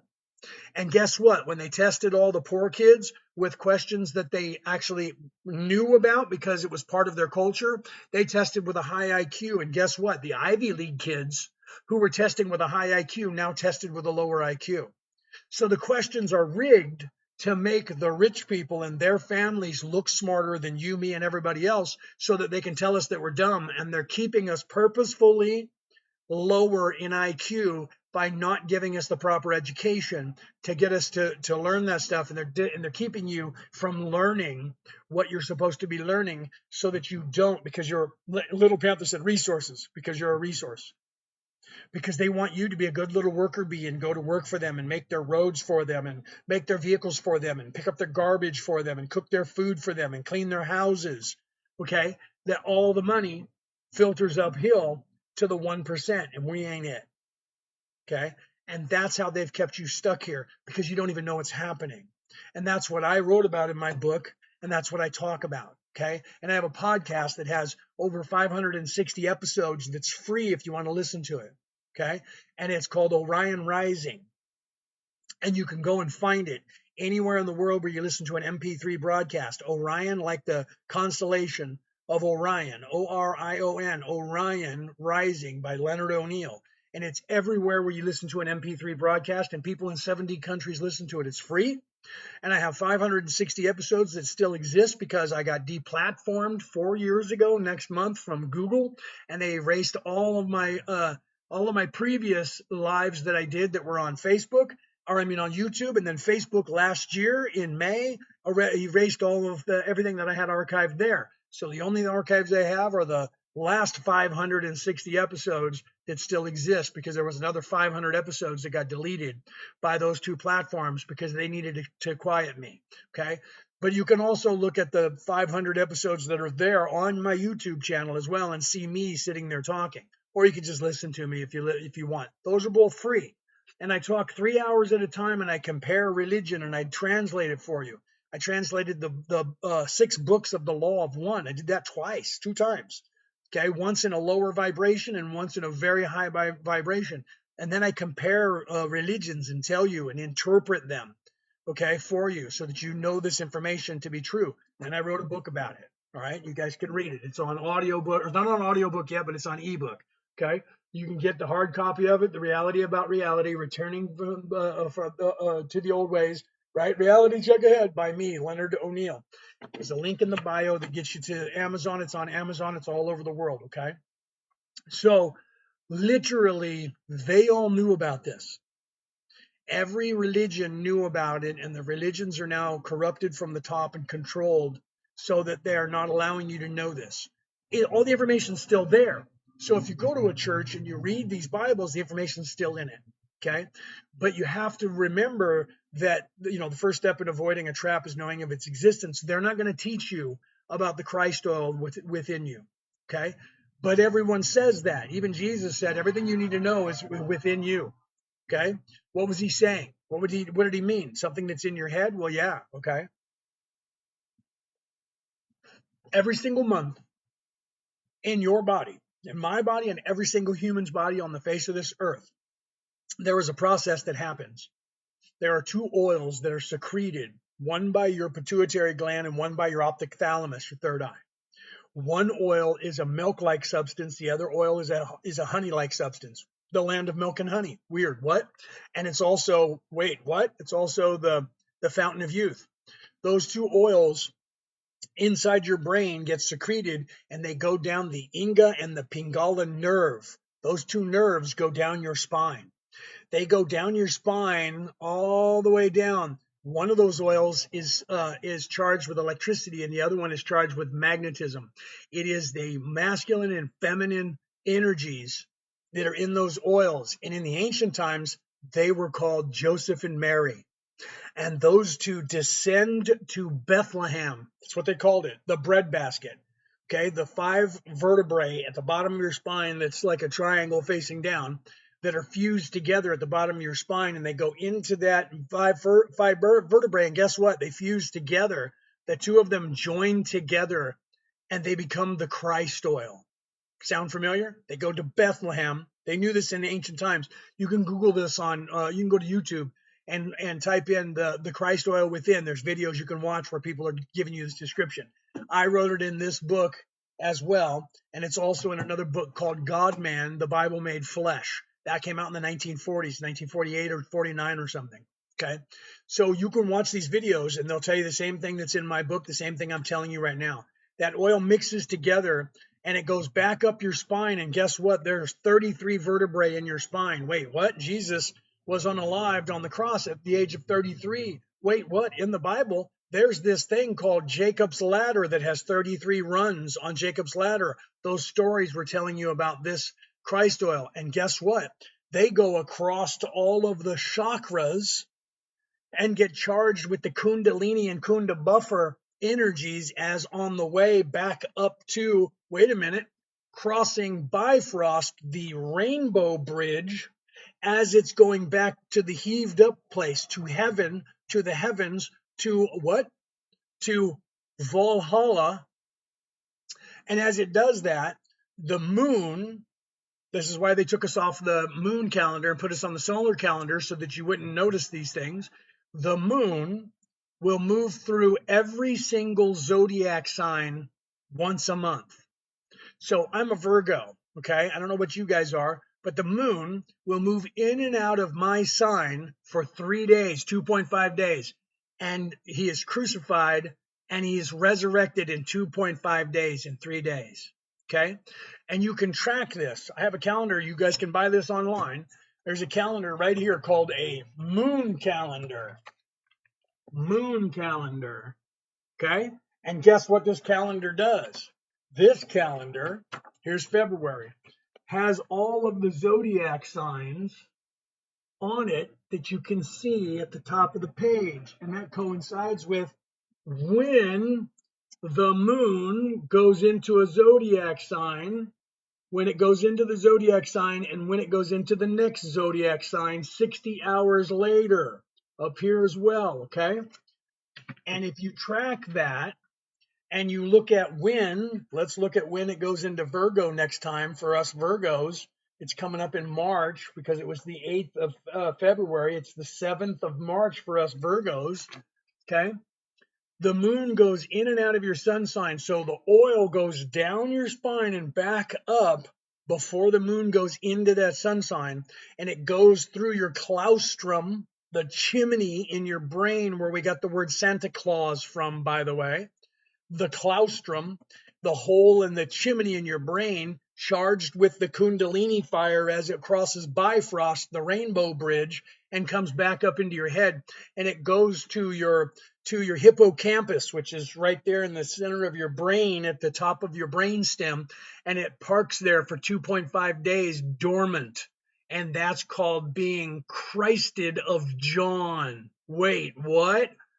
Jesus was Christed when he was baptized of John in the water, the holy water in your head. And it sits there for 2.5 days. And in that 60 hours, that 3-day time period, that 2.5 days, if you do not expend that Christ oil by having sex and having the endorphins kick into your brain that rewards you from eating of the tree of life and having sex or getting drunk or doing drugs or eating crap food, and you're actually meditating, taking care of yourself, abstaining from sexual contact for 60 hours, just 2.5 days. At the end of that, when the moon is moving out of your sun sign, going into the next sun sign, that oil, Christed, now goes to your optic thalamus, your third eye, and it explodes with like 10,000 times stronger than it was a second ago with DMT and a few other things that raise our vibration and make us smarter and wiser, and our IQ goes up. It illuminates, becomes the light of the world, illuminates all of our brain cells. True story. Every single religion, the Greeks knew about it, the Romans knew about it, the Egyptians knew about it, and every single race knew about it. The Egyptian Book of the Dead. If you look at the Egyptian Book of the Dead, they tell you you have to have this spell written down and tucked into your shirt if you're going to make it to heaven, or you had to know this riddle. And the riddle was There are seven chakras, seven gates. And when you pass, your soul gets in a boat and you have to go and pay the tithing, 10% tithing of the boatman to go across the gatekeeper and know the secret name of the gatekeeper and give them the riddle, which is the name of the chakra and the riddle of how to balance that chakra. And you go to each gate all the way across Bifrost, the Rainbow Bridge, until you get back to heaven when you know the answer to all of those questions. Egyptian Book of the Dead, look it up. Okay? So it's all the same information in all of these Bibles, that you have everything you need within you. And that's the information they stop teaching you in every religion. And it's in everything. If you look at Taoism, right? The Tao Te Chi, the way, the book of the way, they tell you in there exactly the same thing. Buddhism tells you the same thing. Every religion on this earth, when you stop listening to just the clerics who can only teach you what they're being told to teach you, and you read their text without the teachings of that person who's keeping you running in circles and teaching you how to be a good little citizen and listen to your elders and pay a tithing and keep coming back to church and wait here because God said he's coming back for you, but you don't know when. Just wait here, stay here, stay here. We'll tell you what you need to know. They never tell you about how you can get to heaven unless it's strapping bombs on or weapons and going in and unaliving other people. You will be rewarded afterwards. But right now you have to wait here. Okay. Alien Boy, I'm talking about the Christ oil within you that you have. I wrote a book about it. I'm a theologian. I am a spiritual guide. That's what my wife and I do. I have 4 religious titles, 5 spiritual titles. I've been knighted by the Roman Catholic Church. And I wrote a book called The Reality About Reality, Returning to the Old Ways. That's me, Leonard O'Neill. You can see a link to it in the bio of this page. And I'm telling you about how you can actually get out of here and the information that has been kept from you for the last 12,000 years without your knowledge. And they're just not teaching it to you anymore. And every religion on the face of the earth was teaching it to you, and it's still in every single book. By every religion, by every culture on this earth, still is there telling you the story. And there's a guy by the name of, some of you might know, Joseph Campbell. Joseph Campbell was a very astute teacher at a college in the United States. And he wrote a book called The Hero with a Thousand Faces. And he taught about mythology. He taught about religion. He even referred to, like I do, Carl Jung and all of the stuff that Jung was talking about. And he actually wrote a book, and it's like this thick, The Hero with a Thousand Faces. And he talks about this journey that you, me, and everyone else have to go on to get ourselves out of here. Sound familiar? Carl Jung talks about the dark night of the soul, the ascension. All these religions, including Jesus, talk about descension into physical form and then ascension up back to the creator. That's the path that we're all supposed to go on. Has nothing to do with religion. First thing you'll find out in this book is my quote that everybody loves: religion recruits you, spirituality waits for you to find it. I put it in this book. Nobody has said that anywhere in the world, and I now own the rights to it. Okay. And if you guys post it anywhere in the world and make money off of it, then you guys have to pay me a royalty because I put it in my book that I published. And that no one ever said that. I don't know why anyone didn't say that. Why is no one saying religion recruits you, spirituality waits for you to find it? Because religion is recruiting you. That's why. Okay. So that's what I'm talking about in a nutshell. Ask me your spiritual questions, and I'll give you guys some advice of what's going on. You can also win a voucher. You see it right here. We have a contest going. You can win a voucher if you have paid for any service by Merlin and Maeve, by myself or my wife in Merlin and Maeve, of all the things that we actually teach. And there's a copy of this on this page and every other page that you find this logo, Merlin and Maeve, where we put this stuff up on the page, and it has all of our products that we sell to you, not including any of our jewelry, by the way. We make necklaces, bracelets, earrings, anklets that we also sell, pendants that we also sell. We sell those at the fair, and we're Reiki masters, and we teach Reiki, and we do Reiki distance railing. All that stuff is in here, okay, if you guys are interested. If you have paid for any service by the 5th of March coming up next week, by the 5th of March, 9 p.m. New South Wales, Australia time, your name will be entered into a contest unless you don't want it to be. If you don't want it to be, just tell us you want to opt out for a chance to win one of these three vouchers, which is $90, $60, or 30 Australian dollars to be used for any future services. And you don't have to use the whole voucher on one service. You can say, I want to put some money on that one or this one or whatever you want to do, or all of it, right? And there will be a contest on March 6th at 10 a.m. New South Wales time live here, where myself and my wife will be live on camera, and we have this computer program where we put everybody's name on it, and then it spins the wheel, and it's going to draw names, and then we'll remove that name and spin the next one. We're going to do the $30 voucher, then the $60 voucher, and then the $90 voucher. And there's already like 10 people that I'm aware of who want their name on that. Okay. So we have a bunch of names right here that are going on that. And anybody who books any service from us or makes a down payment on a service from us between now and March 5th at 9 p.m. New South Wales, Australia time, get your name entered into that contest unless you don't want to have your name entered in the contest. Okay. How many levels of human being, spiritual levels are there? It depends on what you're asking in the question, right? What do you know about the Gnostics? Everything. I've read the Gnostic Gospels. I've read all of them. We can talk about that, Bob, in a second. Let me answer this question.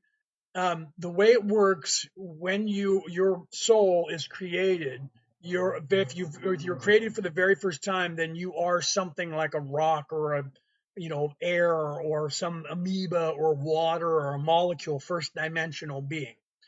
Over time, you then will become a second dimensional being, meaning you'll be like a cat, a dog, a bird, a tree, some fish or something that moves or flies, or a snake that slithers, two-dimensional being.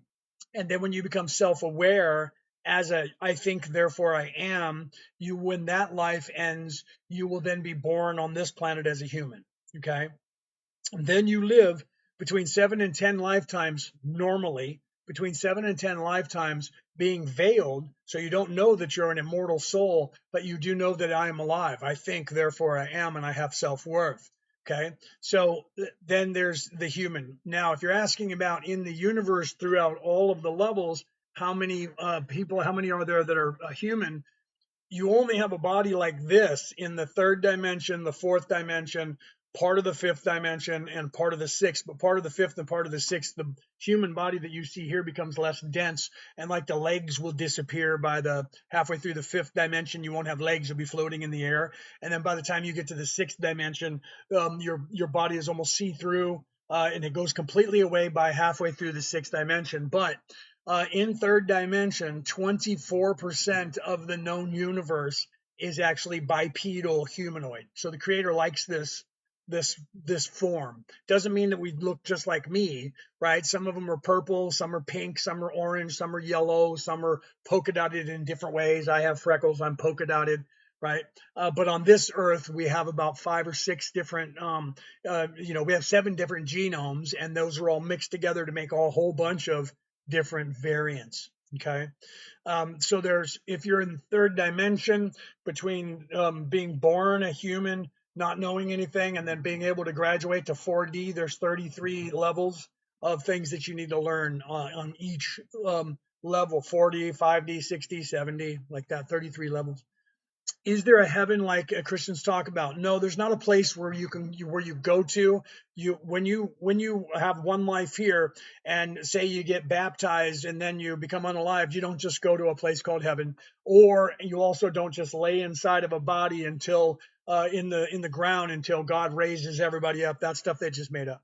So there is a place that you're striving to go back to, and that's blending back with the Creator, which is exactly like this crazy heaven thing. But there's no like place where there's a God in a toga sitting on a throne and everybody's trying to worship that, because worshiping and that is all third dimensional constructs. Okay. I think I dreamt of you last night, laugh out loud, watching you for too much. That's funny. That does happen, Natalie.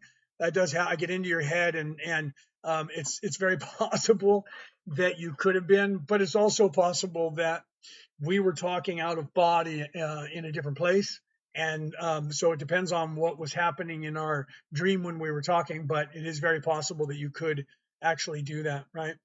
You didn't read my question. No, I apologize. I must have missed it. Let me go back and see what it is, okay? Where's your question at? I didn't mean to miss it. What food is the best, if this is your question, unless there was another one before this? What food is the best with the way that nature and life works? Food, ascension food. We call it ascension food, okay? So you don't want processed foods. You don't want anything like if you microwave something, it like destroys some of the energy of the food. Processed food with too much junk in it, like in America, the food over there is just poisonous. You got to change the whole. I came from there. I just moved over here 6 months ago to Australia. Most of the food in America is not being able to be sold anywhere else as food because it's outlawed, right? And the same companies who make all of our food that's poison in America, thank you very much, they make a healthy version of that food in every other country. So it's not like they got to spend a lot of money to do it. They're just doing it because they're lowering your vibration and keeping you in this fear. So organic food is really good if you can plant your own food, do that. But organic food, non-genetically modified, you need to stop eating that stuff. If it's genetically modified in any way, don't buy it and don't eat it. Look into that and find out. If it's printed by a printer, don't eat it. Natural food, okay, organic food is the best way. Cook your own stuff too. Stop buying it from restaurants because the people that are making it for you don't care about the food they're making. They just kids that just have a job because mom and dad told them to, and they're just flipping burgers. Get it out, man. And now they're doing stuff where it's computers doing it. Also, no energy, no love being put in the food. The reason you loved your mom's food or your dad's food when they cooked it for you is because they actually liked what they were doing and they wanted you to like the food. They were putting their love and their energy into the food and they were feeding it to you, okay? So you have to realize that. You have to realize, so ascension food is what we call it, high vibrational food that you either make for yourself or have someone who loves you make the food and try to stay with organics, okay? And sorry that I missed that. Usually if I have an admin, my wife or Peter or Penny or Reese, one of the admins that are here, my friends, they usually make sure that I don't miss one of your guys' questions. So I apologize if I miss somebody's question and I don't get to it, okay? Talk nice to your drinks. Yeah, I was going to get to that. Thank you for saying that. Thank you for saying that, Spiffy. Literally, I use the example because most people don't realize this, that like Jesus, that character, he used to take his water or his wine and he would hold it in both hands and he would talk to it. And he would say things like, I love you. Thank you so much for giving me this life energy that I'm about to partake from this water. And he's talking to the water and he's saying, I love you for doing what you're doing and giving me this to you. And I venerate you. And, and I'm holding you up to the creator. This is why they do that when they're doing the biscuit in church and the wafer and the wine. They're holding it up. They're holding it up for God to love it. And then he would stir it a little bit to get it also moving. Stirring liquid, water especially, gets it puts energy into it, and then he would drink it. Talk to your drinks and put energy into it. I'm a Reiki master. We teach this, and my wife is just all over that. She'll say, if you put something in the microwave, you pull it out of the microwave, you put the love back into that thing, or you don't eat it because the microwave does damage to the molecules, and you got to heal that thing and Reiki heal it. Okay. They don't take the dyes out of our, yes, I know, right? The seeds from Monsanto, GMO. Yeah, you got to stop eating that stuff. I would not buy it and eat it. You can demand organic or just don't eat it. They'll change. You don't give them any money. They will give you what you want. That's how it works. You just have to go, don't want it. Send in emails to them. I'm never going to eat your food again because you've all this genetically modified crap. At first, they're going to ignore you, but when 100 million people do that, you'll see how fast they'll change and start giving you good food. When countries over here said, we're not going to sell your product because your bread isn't considered food in our country, guess what all these companies did that were selling food, bread to Americans? They started making stuff with really good, the same people. PepsiCo owns Frito-Lay. Over here, they have what's called Smith's because they don't sell Frito-Lay because people won't eat it because it's poison and it's in America. Same company is selling the same chips over here under a different label. And guess what? 5 ingredients. Okay. and they taste really good. Love that stuff. I go over here to Macca's. That's what they call it here in Australia. McDonald's. Oh my God, the burgers are big. They're real beef. It's made in from beef here in Australia. It tastes the way McDonald's used to taste in the 1970s. KFC. I was like, I'm not going to those places. Those things are poison in America. No, man, not here. Come over here. The biscuits are actual bread. Okay. The mashed potatoes are real mashed potatoes, not something that came out of a box. Okay. So it can be done. It's being done everywhere else in the world by the same food brands. They're not putting crap in their food and genetically modifying anything because it's illegal in other countries. Okay. All the cereal brands, the grains, the crackers, all sprayed with Roundup. Yeah, it was Monsanto, right? You said that earlier, and I didn't say that word much, but you're absolutely right. When I was over there, I was showing that to people, right? I would love to live in Australia. Heather. I'm over here. I'm married to Brooke, so I've actually filed. I was here on a visitor visa, and then we filed a 820 visa, a spousal visa, because we're married and we're living together, and we're actually going through proving that to the Australian government that we're legitimately married, that it's not a scam, and that I'm not like some crazy guy. And we've turned in all the information. It usually takes like 2 years. We've gotten everything that they've asked for in 6 months. And people are looking at us going, how did you get all that done? Because we're motivated. The only thing I'm waiting on right now is the background check on me from the FBI in the United States. I already did a background check on me by their State Department over here, and had that done, and are already done everything that they wanted to do over here, which is a lot. There's a lot of hoops. And we're sending them pictures all the time of things that we do together, right? So they see that we are actually living together, and we've had people sign affidavits. So when you go through all of that, it may take them 2 years, but that's how long it takes before I can apply for citizenship anyway. So right now I'm legally over here, and I'm legally able to stay until, if they say no, we don't believe any of this is true, get out, then I'll have to fly back to America and then reapply and come back in. But that's not going to happen because we're not, we're legit. We're not doing anything wrong, right? Ants won't even eat some of our food. Yeah, I noticed that when I was over there. They won't even touch some of the things, right? Think about that. When dogs will go and not eat it, and cats will go and not eat it, and ants won't touch it, you got to wonder why. Okay, think about that. You can leave some of the food on the counter, and ants and cockroaches will walk around it and won't touch it. They know something we don't know. Yeah, right, right. You just know that, right? The food no longer has molds either. Think about that. That's because it's not real. Okay, that's because it's not real. So you need to stop eating that stuff. You guys gotta, whether you like him or not, you got a president who hired Robert Kennedy Jr., whether you like him or not, and he's trying to fix some of that stuff and force the corporations to clean up their stuff. But you guys got to stay diligent. Whoever you decide to elect as the president, you got to make sure that they're on top of that and they're trying to help you, because they haven't been over there for decades on either party. So you can't look at things and go, well, it's the Democrats' fault or it's the Republicans' fault, because both of them have left it that way, knowing it was that way, and they probably got fat Skrilla in their pockets, people, for doing it. And they left it that way when other countries said, no, none of that comes here. Okay. So you got to look into that and get it changed, right? Let's see. Justin said, I was thinking it would be nice to live in New Zealand instead of here. New Zealand is really, I haven't been there, but it's beautiful. I've seen pictures of it. You see it in some movies. It's beautiful. I don't know how you get into that country. You have to look into that, but it's pretty, right? They probably don't want you just to bring your politics over there. If you're American, they'll be like, keep that, leave that up there. Don't come over here. You know what I mean? The current train wreck in office isn't helping anymore. Anyone? I don't know. It looks like he is. They're changing rules and making things, better with getting people to take the dyes and crap out. But he's one of those people that is in those families, right? He's related to Hillary Clinton, whether he wants to admit it or not. The Rodhams, which is Hillary's maiden name, and the Trumps are cousins, right? So he's one of them. That's why the Epstein files went away, and he started talking about throwing the bone to the UFO crowd, because he's trying to say, look over here, I'll give you some UFO information, right? How come they don't want to release who's on the list? Because they're all on the list, every one of them, and everybody in Hollywood, they're all on the list. Okay.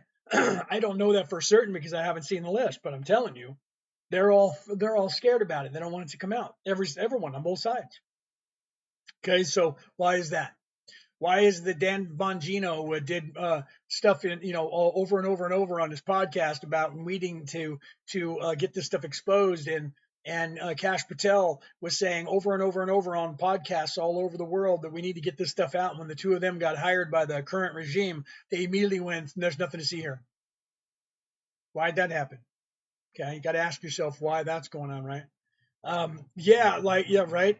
I'm a vegan, right? So, yeah, you got to decide what you're going to do, but even that you got to look into. I had a Geiger counter. I had a little Geiger counter I can set on things and see how much radiation was in it. And I was testing the fish every time I got something that was coming out of the Pacific because of Fukushima. Isn't that scary that you got to you got to do that? I did that for a year or two after Fukushima because all of the stuff, the debris was washing up on Alaska, Oregon, Washington, California shores. So I was like, man, I got to test the fish, man, make sure it's okay to eat. Is Lucifer or Satan a really entity or just a duality of souls? Not real people. Lucifer was a person, but he's not the devil. That's the duality of the souls. That's them being that archetype of your ego, the evil that's within each one of us, right? So we have that dual aspect about us. All of those stories were just, I like that you were even thinking that portion to ask that part of it. Those stories were created for us to see that duality in us. We're supposed to overcome that duality in us because there are two kinds of souls. As a soul, as a spirit, when you come down in physical form, you have a choice. You're either self-serving, that's evil. So narcissism is evil. It doesn't matter what evil people tell you. Well, I believe in myself and I love myself, but I'm not actually evil. Yes, you are. You're just a little evil, but you're still evil because you're self-serving. So there's people that are self-serving and there are people that are in service to others. Okay. People who are in service are the ones who love themselves and they love other people. People who are self-serving only love themselves and they don't care about anybody else. The ones who only love themselves are about power, money, fame, glory, that kind of stuff, and what they can get from you. People who are in service to others, they don't seek power. They don't seek money. They don't seek fame. They just want to live and they want to love people and care for people. They're the only ones who can create. Evil people cannot create. Can't create anything. If somebody is self-serving and they're a singer, they're a great singer and they learned how to sing, they can't write a song to save their life. They have to have other people write songs for them and they sing them. Okay, Bill Gates did not create Windows. There's a movie about that. They stole that. He ordered that to be stolen from Apple and they created it and called it Windows and got it on the market first. Okay, that's a movie. I'm not making that up. That's not misinformation. Okay, Mark Zuckerberg, there was a guy who was his roommate in college who claimed he wrote the algorithm and he sued Mark Zuckerberg over it. I don't know what happened because that guy signed a non-disclosure agreement and disappeared, and Mark Zuckerberg kept that information. Okay, so we know that there was a lawsuit, but we didn't get to see how it turned out. And you would think that if he won that case, he'd have been telling the world, I won that guy a case, and that guy didn't get anything from me. He's lying. None of that was said. It just disappeared, which would suggest that person got paid fat, okay, to go away. Evil people, I tell you truly, cannot create because to create, you have to love others. You have to want to create something to help other people. And people who are self-serving will only create something for themselves and they don't want to make any money off of it unless they can do that selling it to other people, but they won't. So they can't create anything. They hire people and coerce people or steal stuff from people who are in service to others who create. That's what they do. They buy it from you, they steal it from you, they barter it from you, or they just flat out take it from you. Okay, that's what they do because that's all they can do. Okay, you have to realize that. So there's two kind of people, right? I hate myself, so I think I'm safe. That's funny, right? You shouldn't hate yourself either. You should love yourself, but you should also care about other people. You should love other people, animals, the universe, the planet itself, the environment, But they prey on us and they tell you, like, when I was a kid, it was we're going to have an ice age. Ice age, ice age, ice age. My entire life I heard about it. Ice age, ice age, ice age. We're going to freeze. The planet is cooling. We're all going to freeze. We're all going to be frozen. We're going to have to live in caves. That was going on from the time I was born until one day in 1983. And on that day, they said, no, we're going to melt. Everything's melting. We're not cooling. We're heating. And then they doubled down and tripled down on that. How did we go from we're all freezing to overnight the next day they went, wait, we went up and saw the ice caps and they're melting. It's not freezing. Well, how did you guys not notice that when you were telling us it was freezing over and over and over again? And then you all of a sudden said it was melting, and you've been saying that ever since, because people stopped giving them money and stopped buying into the freezing part and started ignoring them. So then they went, wait, it's melting. We're all gonna drown. And now everybody's running out there going, we have to save the planet, and they're just selling it to you. Just make money off it. It's a lie. The planet right now is cooler. There's people that will tell you this on the internet. You can look this up. In the time of the Romans, when the Romans were in charge 1,000 years ago, okay, the temperature of the planet was much warmer. The Romans walked around in kilts and dresses. So did everybody in Ireland, Scotland, England, Germany, everybody in that area, which is cold as a well digger's butt today, walked around with a dress on, with a skirt on. It's still traditional dress by the Irish and the Scottish and the English. Still military dress. Okay? So we walked around with a skirt on. So did the Romans for 1,000 years, more than 1,000 years. Everybody over in the Mediterranean did the same thing. Everybody in there, that's closest to the border. Okay, to the whatchamacallit. So I get that. It's the center of the planet's the warmest. Why are these people way up north, all the way up in England, Scotland, Ireland, Germany, walking around with these kilts on? Because the planet was warmer. And it's colder now. You can't wear a kilt most months in most places. I was in the United States. I grew up there. Most months you can't wear a kilt, but you can in the summertime. They wore a kilt all the time. So it wasn't cold enough to be freezing, or they would have put on underwear, and they didn't. And when it did get freezing, they started putting on pants. And that wasn't all the way back in the year like 100 AD, all the way up until the year like 1500. Then they started dressing in warmer clothes. Okay. Why is that? Because the planet was hotter then. When Jesus was around, they were wearing sheets, right? Now all of a sudden everybody's cold, and they're telling us the planet's warming up, but the planet's colder by like 3 degrees than it was 1,000 years ago. But now they're telling us that it's getting warmer, warmer, warmer, warmer. It's actually colder than it was. They don't want you to look at that though. They don't want you to know about that. Because if you know about that, you won't pay them the money, right? Nikola Tesla, yeah, Nikola Tesla. Nikola Tesla knew some stuff, right? Nikola Tesla invented free energy for the people. Yes, he did. And they took it from him, right? So you guys can look that up. JP Morgan took that away from him, right? No, it was Edison. Edison took it away from him. Is there a way to tell how many human lives that you've lived? Yes. I can tell you exactly how many human lives I've lived on this planet. Yes, there is a way. You just have to wake up enough to where you can look at your own Akashic records and figure it out. Okay. They need to keep us supplied with fresh distractions. Absolutely, Joni. They distract us with everything to keep us busy so that we don't look within and figure this stuff out. Okay. You make too much sense to be denied. That's what I'm here to do. I wrote a book about it. Okay. I'm here to teach you guys. I'm here to tell you guys, right? The Reality About Reality, Returning to the Old Ways by me, Leonard O'Neill. There's a link in the bio. My wife and I, that's us right there, Merlin and Maeve. That's me and Brooke. That's Brooke and myself. Okay. That we are here to teach you this. We came from a different place. So that might scare some of you, right? Does our higher self look different like ET? Is there, let me read the rest of that. Need the audio version. I know I need that, Kang. We're working on it. I'm going to have to read it and then do it myself because we don't want to pay all these people for it. So let's see. Does your higher self look different? Depends on how high you go with your higher self. Is there more evolved version of ourself? Yes. Okay. So when you leave this body and go to 4D, you're going to have a human body that's kind of like this. It's going to be slightly different. You're just going to know it. Even if you shift right into that now, you'll just have the memory of it being that way. And you won't, unless you're awake enough to remember it, you'll go, that was different, right?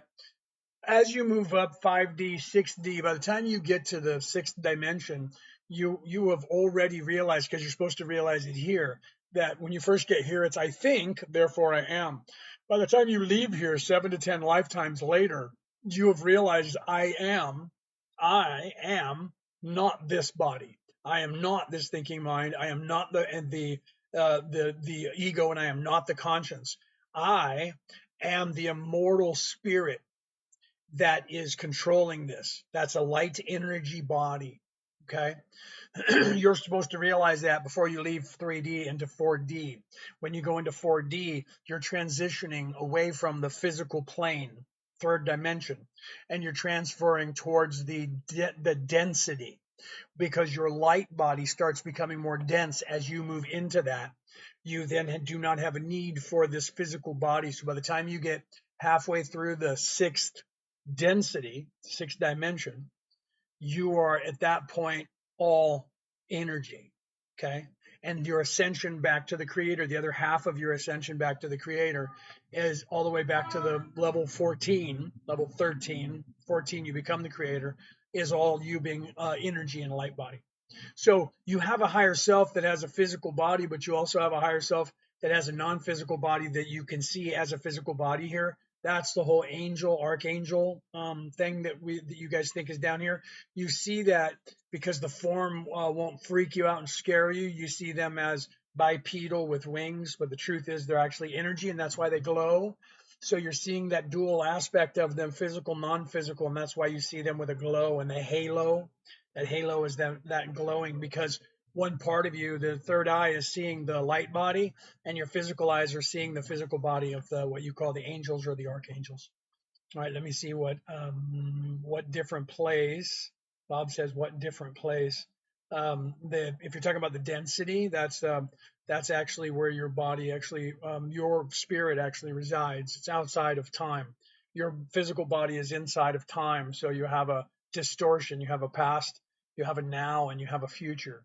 When you leave the physical body and you're in your light body, you're actually just in the now. That all of that's condensed. It's just happening now. Does our higher self look? Oh, yes, I already answered that. Let's see. The next narrative will be aliens are invading. That's what they're going to try, but they're not. There is a quarantine that is placed around this entire solar system. There are no aliens from other places that are here. All of the craft that you see here and belong to the races that live here and inside of here. Okay. So what you're seeing is literally indigenous to this planet, because there's other people besides humans that live here. You just aren't aware of it because they don't let you know that. Let's see what else. I can see the amount of lives other people have had. Yeah, it's when you're looking into being a medium and trying to see things, we don't get to see ourselves. You can see everybody else, but you can't see yourself. You need to have someone else take a look at you. It's just the way the universe works, so that we can have a organic experience. So I can't do a reading on myself. I have to have somebody else, like my wife, do that for me. When we're in the sixth dimensional, do we communicate with other people who are in the sixth? Yeah, everything is a social network. What happens here is by the time you're there, you're a hive mind complex, right? Like, say everybody on this planet, if we all evolve together, we'll eventually, by the time we get into the 5D, we'll start hearing each other mentally, and start communicating that way instead of having to verbally communicate, because we're moving into the light body. So we'll actually become a hive, and then eventually that hive will take on one personality, and we'll lose all of our individual personalities. And that hive will be when you move into the galaxy, the Milky Way galaxy is the collective consciousness of all the beings in the Milky Way galaxy at a high enough level. And then the Milky Way galaxy as an individual has a personality, and then that will start to communicate with all the other galaxies in this universe. And then eventually, as you ascend through that, you'll start being able to communicate with those other galaxies. And then eventually you'll become a hive again as individuals in the universe, this universe that you're in. And eventually you'll find that you'll become the universal mind consciousness. And then you'll see that there's other universes. And then you'll start communicating with those other universes on a light level, on an energy level. And then eventually you will then go to the multiverse level, and then you'll do the same thing, and then you'll go into the next zone of that. And that transition is a weird one that it's just no way of explaining to you down here. That's when you get to like 8D, 9D, going up higher. So that one's it's almost impossible for me to give you the information of that because of how weird it is compared to here. because you're talking about eighth dimension now. So we can't even, in our minds, we can't even imagine.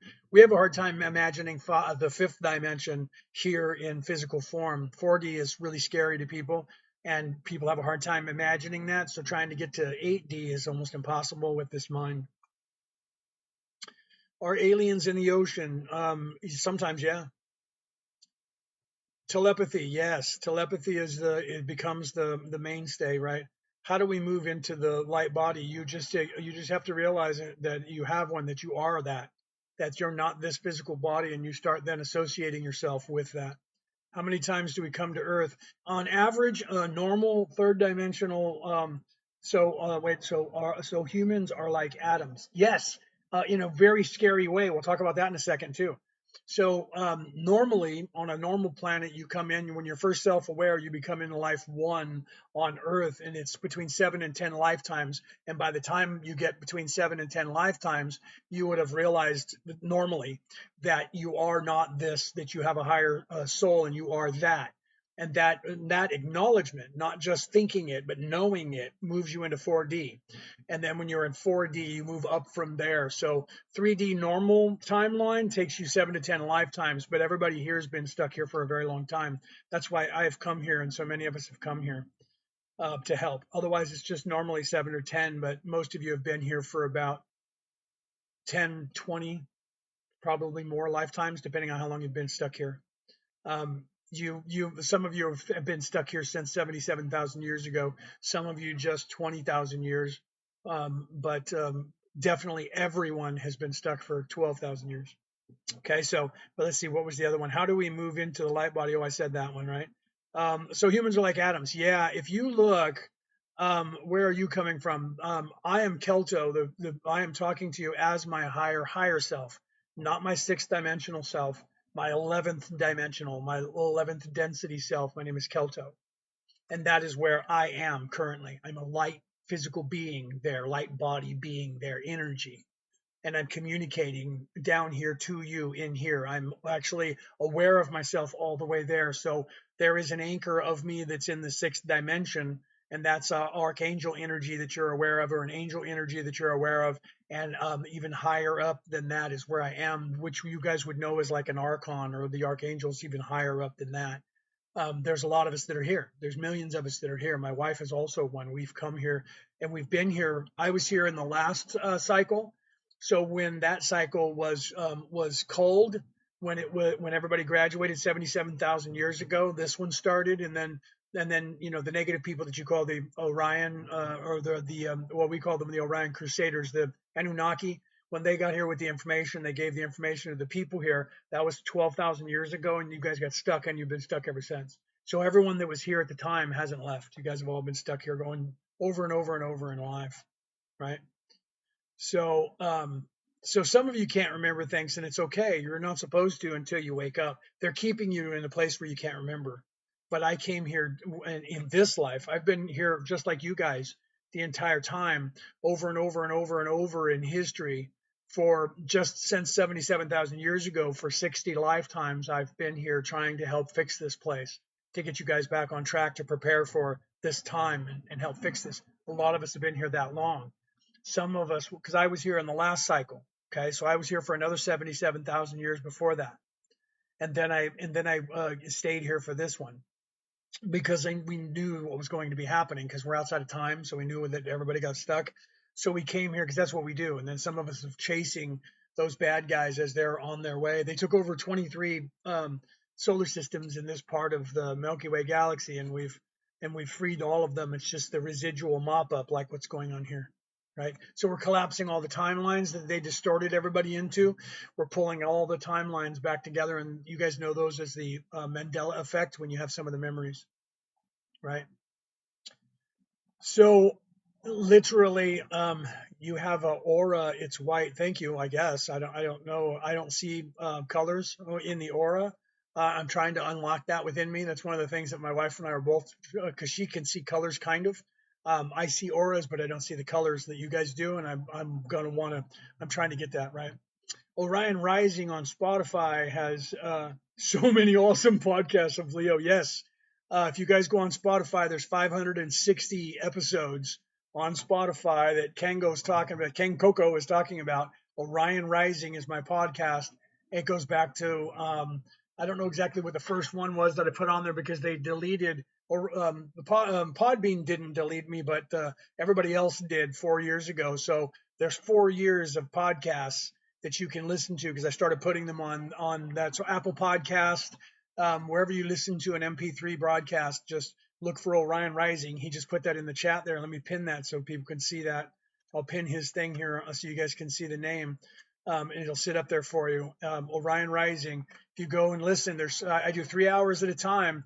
I used to do it every single Friday afternoon, Friday evening. I would do a show and I translated all 6 books of the Law of One that was channeled from the fifth, halfway through the 5th dimension by a hive mind complex called Ra, who was channeling down that information to you guys here, saying these things that I'm telling you now, and I was interpreting that for you because it was explained to a physicist. So the way that they talk is really hard for people with a regular education to understand. So I was translating that into proper, terms today with the verbiage that you guys could understand, like I'm saying now, the words I'm using.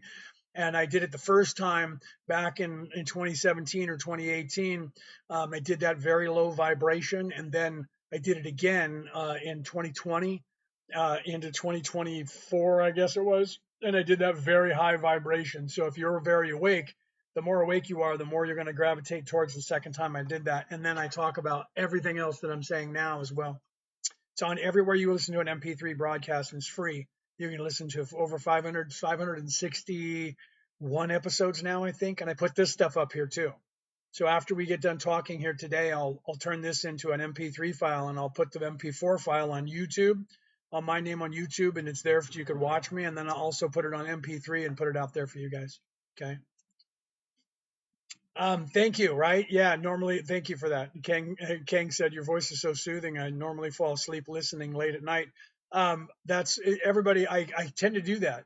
Even my wife, I can make her fall asleep if I hit the right tone. I'll relax you because when you hear me speak, you realize that I'm not speaking lies to you. So your body relaxes because you realize that I'm not in any way deceiving you, lying to you, or trying to get something out of you. So you actually relax and you hear my voice because I'm trying to soothe you and relax you so that you can expand your consciousness. So the voice that I have that you're hearing is actually a kind of methodical and also penetrates walls in a weird way because of that, right? Thank you. That's what I'm here to do. I'm here to so that you guys, when you hear me speak, when you see me, I usually try to do this so that you can see my eyes because there's a glare. When you see this, there's a glare there. But if I do this, I can't read the chat. So if I have my wife here, she can read the questions to me. When she's home, she'll read them if I can't read them, and I'll put these up like this and talk to you so you can see my eyes. But with my voice, I do the same thing. I try to let you guys hear what I'm doing. Thank you, Melissa, for those 20 things that you gave me. That was pretty. I didn't realize you gave me that gift of the stuff there. Thank you very much for that. So like I said before, guys, snap on the hearts for me, champions. Hit those hearts and share this out so we can get some more people in here so you guys can ask questions, right? Ask me your spiritual questions and we'll keep going. Thank you very much for that. Bang! Who was that that gave me that? Thank you for that. Right? Who was it? That was that Phyllis? Phyllis, thank you for doing that. And the roses, thank you very much. Right? Who are all the non-humans on Earth again? There are no. Oh, yes. I didn't tell you that. There's grays, right? You guys have heard of them. There's like 5 different versions of them, maybe 6, but a couple of them, like 3 of them, they don't have a soul. They're actually just robots.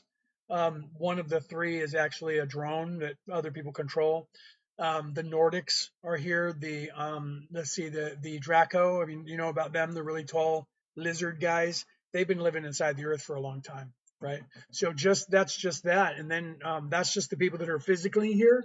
The Naga are also here. You've heard about them. They're the people who were under the water. They're staying out of the way. They're also inside because your planet's not flat. It's round, but it's not a ball. It's a torus. It's a torus field, so it has holes in the top and bottom, the north and south pole. The holes are bigger at the crust, and then they get smaller as they go in, but it meets in the middle.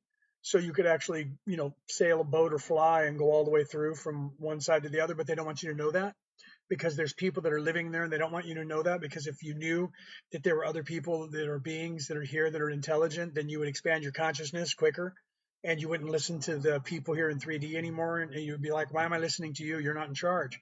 So they don't want you to know that. There's also dolphins and whales on this planet who are more intelligent than you guys are. The dolphins are almost identical to you, but they're slightly more intelligent. Their brain's a little bigger, and the whales have a really big brain. Those entities are not communicating with humans very much, and they're not, they're not trying to take over the world. So people say they're not intelligent because they're not making, because everybody here believes that making something makes you intelligent. So making skyscrapers proves that you're in charge here, and that's just not true. This is just the technology that you guys have this time.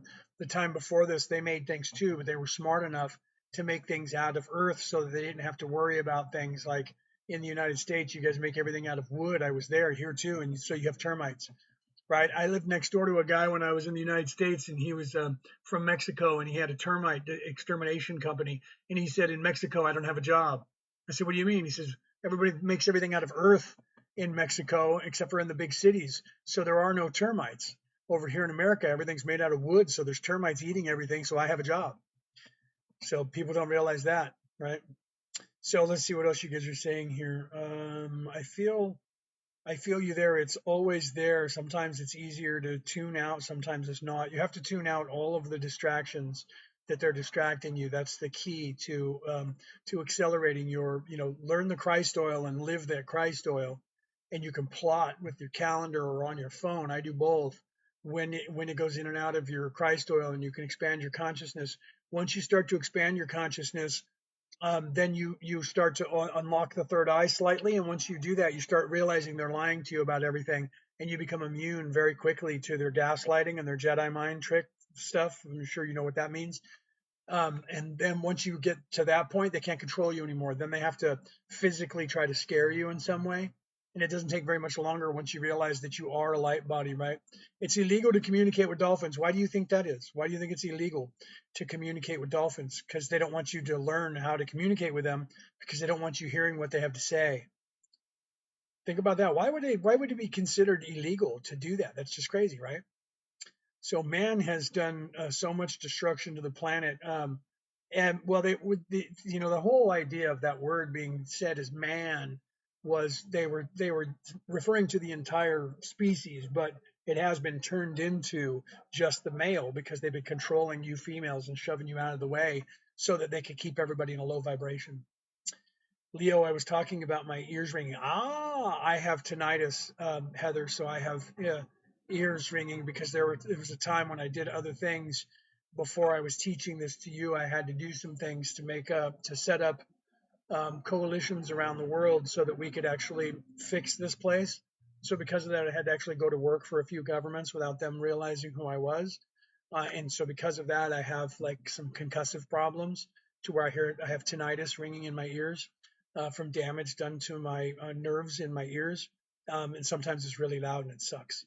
Some nights I try to sleep and we have to turn on a fan. I have one on now, but it's because it's hot summertime over here in Australia.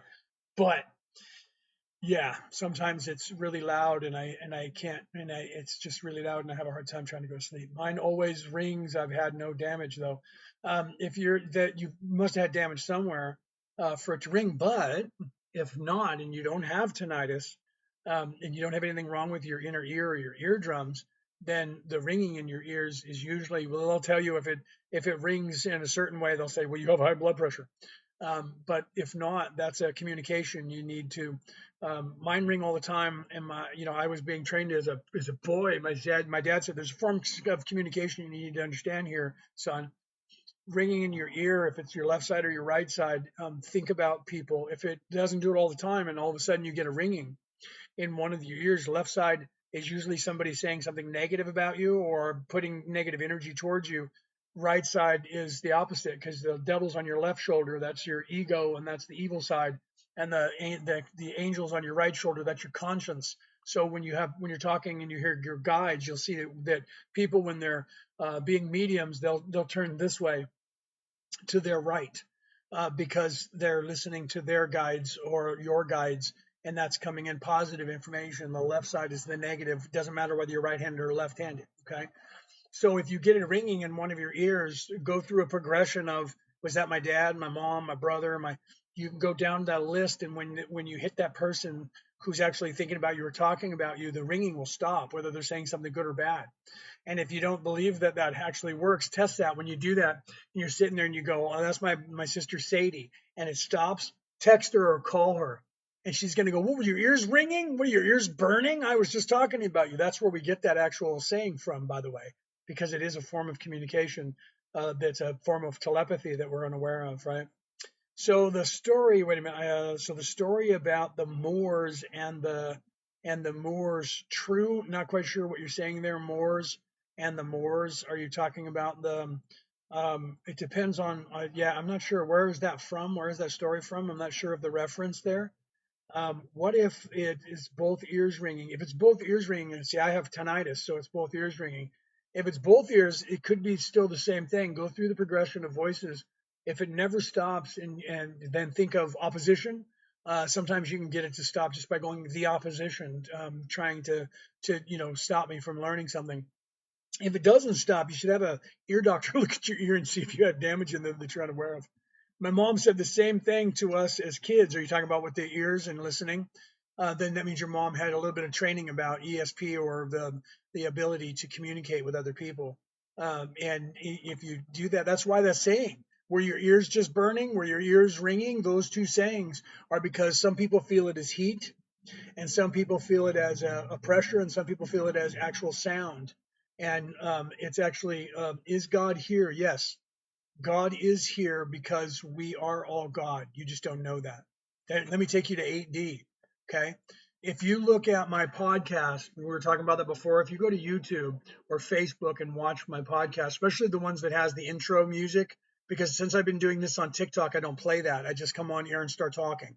So you have to go back before December or November of last year and find my podcast, and you watch the video version, the MP4 version, you'll see it starts, and I have a music that I've been playing for 12 years. That's the intro music, and I show you images while it's playing. All of the images are sacred geometry about the Fibonacci sequence, the golden mean ratio, and I show you that throughout everywhere in the world and in the universe. But I also show you this. One of the images that you will see on the screen, and you can pause it, is one half of the screen. Let me go over here. One half of the screen, let's go this way. One half of the screen is a radial image of one single brain cell. The other half of the screen is a radial image of the universe itself, and they're identical, except for the universe has more neural pathways than our brain cell. Okay? So literally, it looks like one brain cell, that our universe is a brain cell. Science is getting scared by looking at that because we have this theory of the Big Bang theory, that there was nothing, then there was an explosion of light, and then there was something. And that is the way it's foretold in the ancient times in religions, in spiritual practices. Then I tell you to go to YouTube and Google the moment of spermination in a human fetus on camera, and you will see that when the sperm cell gets to an egg and is penetrating the egg, the moment that it penetrates the egg and the tail comes off, there is an explosion of light that happens where there is nothing and then there is something. Okay? And the building blocks of the universe, the sacred geometry of the universe, like the flower of life, I have videos on my platforms where you can see the reels that I make. If you go back far enough, you're going to see me showing you side by side the division of sacred geometry next to cell division, from a single cell to a multi-cell organism, as we go from spermiated to creating into a human being, and it coincides with what happens in the universe. Okay, so it is almost 100% likely that we are in the mind of the creator. Somebody in the audience a little bit ago said, like, so the humans are like an atom. And I said, we'll cover that too in a minute, but it's taking me about 10 minutes, 15 minutes to get here. Okay. So it appears empirically to science, okay, that we in the Milky Way galaxy are in one single cell inside of a brain cell. So we are an atom, an atomic nuclei of a brain cell. And that the Big Bang Theory, which nobody can actually prove or disprove, the description of the Big Bang Theory that is ancient on this planet by all these ancient religions is exactly what happens when a sperm enters an egg. There's a big bang. There's nothing, and it explodes. Okay, so now let's look into the future of us looking at the stars, and there's a black hole. Okay, and what is a black hole? A black hole is a dark area that no matter seems to be able to escape, and it's being pulled into this place that's going somewhere that we don't know where it's going, and we can't tell, and nothing can survive to go in it to find out where it goes. And I tell you that when a cell is about to divide into two cells, it actually sends its own information all to one side and duplicates itself, like going through a black hole. And then the cell starts to move apart and it collapses with a membrane down to, wait, what? A little teeny black hole. And then it goes bloop into two cells and they're identical. So the universe seems to be acting as if it is cellular replication, and we're observing that happening. And then we have these other realities that are right next to our realities that are almost identical to our reality. And that, guess what happens? If you take two cells and you separate them and they're exactly the same, duplicated, those are two exact timelines. And from the moment of separation forward, those two timelines then change because they go on their own forward and evolve on their own slightly different. So from the perspective of science, the scientists, although they're not talking about it out loud, are starting to see that our universe is starting to act like we are in the mind of the creator. Okay? Because Elaine says, how did you get so smart? I was born with an IQ of above 150 in this life. Everyone in my family, I have two nephews. One is working, he's self-serving, and he now has a non-disclosure agreement, and he's working for the United States deep state. The other one is in college right now, and he's probably, hopefully, not going to be self-serving, but it kind of runs in my family. You too can have a very high IQ as you start ascending and you start moving up in your ascension away from this third dimensional plane, and you get wiser, you start acting like an adult and start thinking like an adult. That means your IQ is above 135. By the time you leave this earth, you can have an IQ of about 200 if you actually keep ascending. Okay. So the only reason that I sound like this is because I came in awake. I was not veiled in this lifetime, so I know everything. I remember going into the womb. I remember sitting in there breathing embryonic fluid. I remember coming out through the birth canal. I remember who I was in every life before this. There isn't a time that I don't remember. On this earth, you call that a Melchizedek. I could have that title if I wanted. I remember every life I was in every form that I was in, all the way back to being one with the Creator. I can't express to you what that's like down here. I'm getting emotional just even thinking it. I can't express to you what that's like down here on this level, because the words in any language here on earth is just not going to convey how beautiful and what that's like and how that feels. Sometimes people do things here where they consume things and they go to that place. They get as close as they can in their higher form, and they actually see that. And when they come back, they try to explain to you what it's like, and even they will tell you that it's not as it's different than what they're trying to tell you. Are there orbs and multicolored lights people see? Are those inner Earth? Some of them are, and some of them are not. But yeah, most of them are. Everything that people are seeing that they think is from somewhere else is from this planet. There are nothing that is being allowed to this planet from other planets. So all the stories you hear about that are untrue. Everyone who's here now is stuck here now. Okay. They can leave and come back, but they can't leave and come back and bring other people. It's not allowed.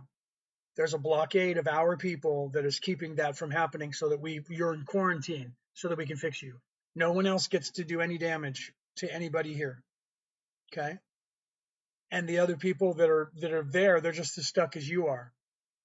Some of them try to pretend they're not, but they are. They're stuck too because this whole place got stuck. Some of them are wise enough to know what's going on like I am. They know this, but it's not like an entire species. Okay. So how can I do that? Wow, I want to be like you. Is it possible? Yes, it is. Yes, it is. You just have to start looking within yourself and realize who you are, and you will actually introduce yourself to your higher self. You'll learn who you are. You just have to expand your consciousness and stop living in third dimension. Start eating right. Start meditating. Start reading, asking questions. Question everything about your reality. And then you'll start learning more. You get downloads from the universe. Every one of you, I tell you truly, every one of you has everything you need. The Christ oil within you, you plot the Christ oil and you take care of that Christ oil once a month. You live your life in service to others. You will gain knowledge that comes from the universe that gets downloaded into your mind. And that stuff will make you think you're crazy when you first get it because it'll be a swirling around like a whirlwind and you'll be confused. But when you get out of your own way and just let it sit, it gets into you and your body defrags it like a hard drive. It defragments the message and it puts it in the right place and expands your consciousness and you get smarter. Okay. And then you start waking up to what's going on. Okay. Let's see. Is it fine that my brother doesn't believe in God? Yes, you don't have to believe in what they're selling you as a God at all. You don't have to believe in any of that stuff. You just have to be spiritual. You don't have to believe that there's a creator of the universe. You can still get out of here. If he doesn't want to talk to you about that, you don't have to. You just have to let him be where he's at. He'll eventually figure out his own way, right? I'm glad that I talked to you again. I'm off for now. Thanks. Thanks for coming, Heather. Please check back in with us, right? Have a good day. I love you. I hope you're still hearing this. I hope you didn't leave before I got to say goodbye. I've had a download before. Yep. Yeah, it can be kind of scary, right? Why do people get hurt by aliens when then egg sperm contact? Because they're still doing things. There's a group of grays that are here on this earth that are robots, and they're trying to figure out the spark of life. They're trying to figure out. That's why they're having you work with AI. They're trying to get you guys to manifest AI being sentient so that they can take that spark and put it in themselves, download it into themselves.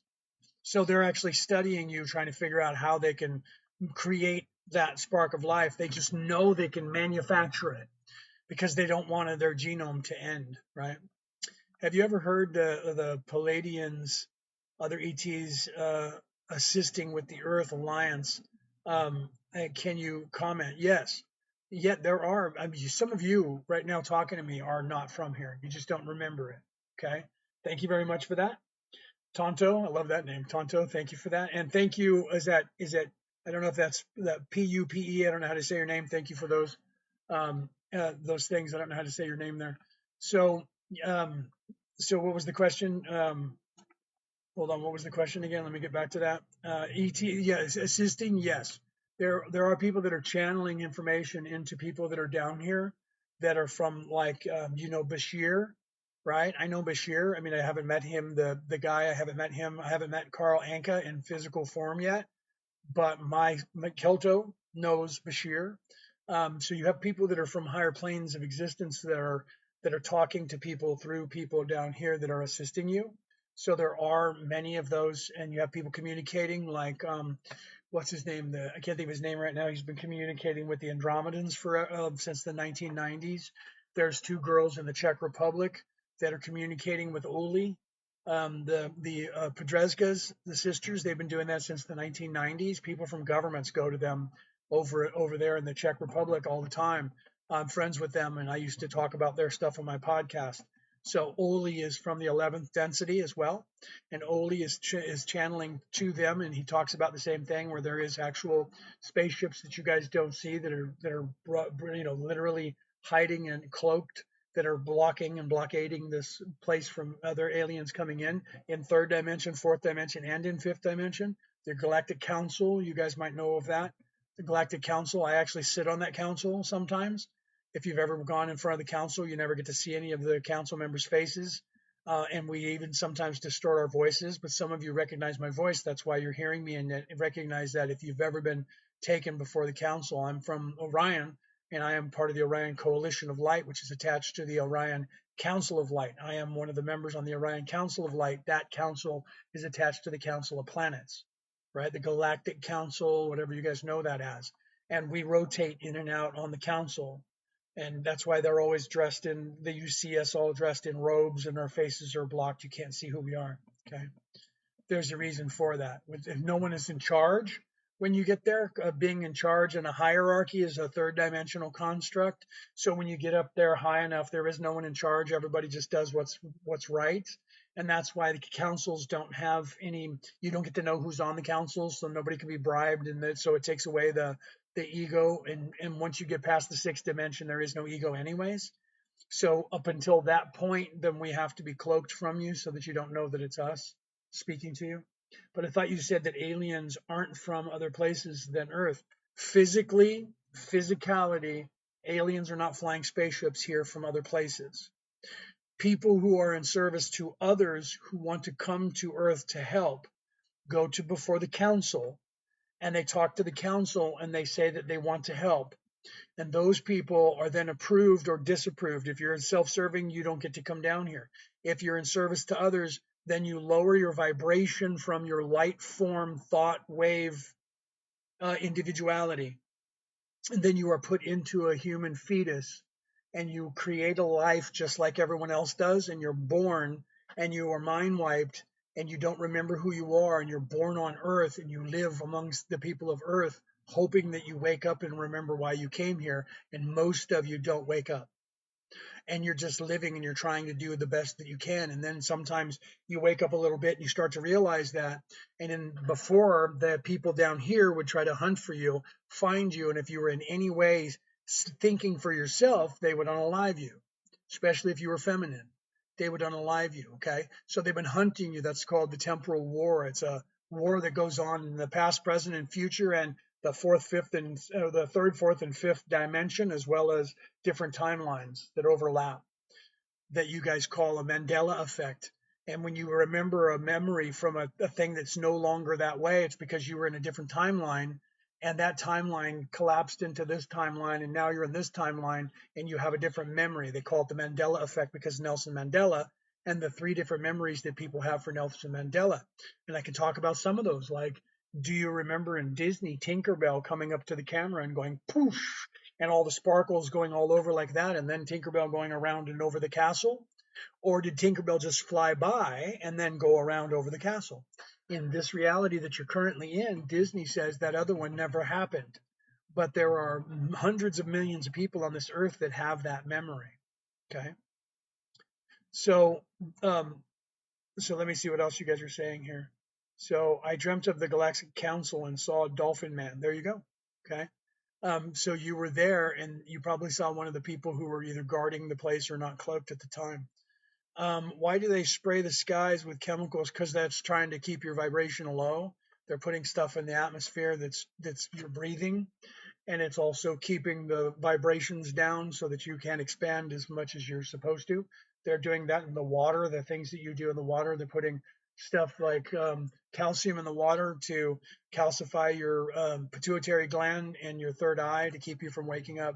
They're putting your food, making your food low vibration so that you don't expand your consciousness, and they're keeping you distracted, looking at anything but spirituality, so that you don't actually ascend. So you're in an escape room that you created for yourself, and there's one door and 4 walls with no windows and a coffee table in front of you, and you're sitting in a chair, and in front of you on the coffee table is a key, and that key works for that door. And every time you think about picking up that key and going and opening the door, somebody pops in front of you and goes, "Hey, what are you doing, man? Hey, don't go out that door, man. Don't go out that door. There's a dragon, and it's bad. There's a light there that'll get you. It's bad. Leave that key alone. Just sit down. Listen. Hey, you want to watch something on television? Look at this." Then there's a TV in front of you. We got 1,000 channels. Anything you want to see. You don't want to do that? You like men? You like women? We'll give you whatever you want. What do you want? You want some money? You want some money? We'll give you some money. There's all kinds of things to do. Yeah, sports. We got sports. We got everything. We got music. What do you want? You want a book?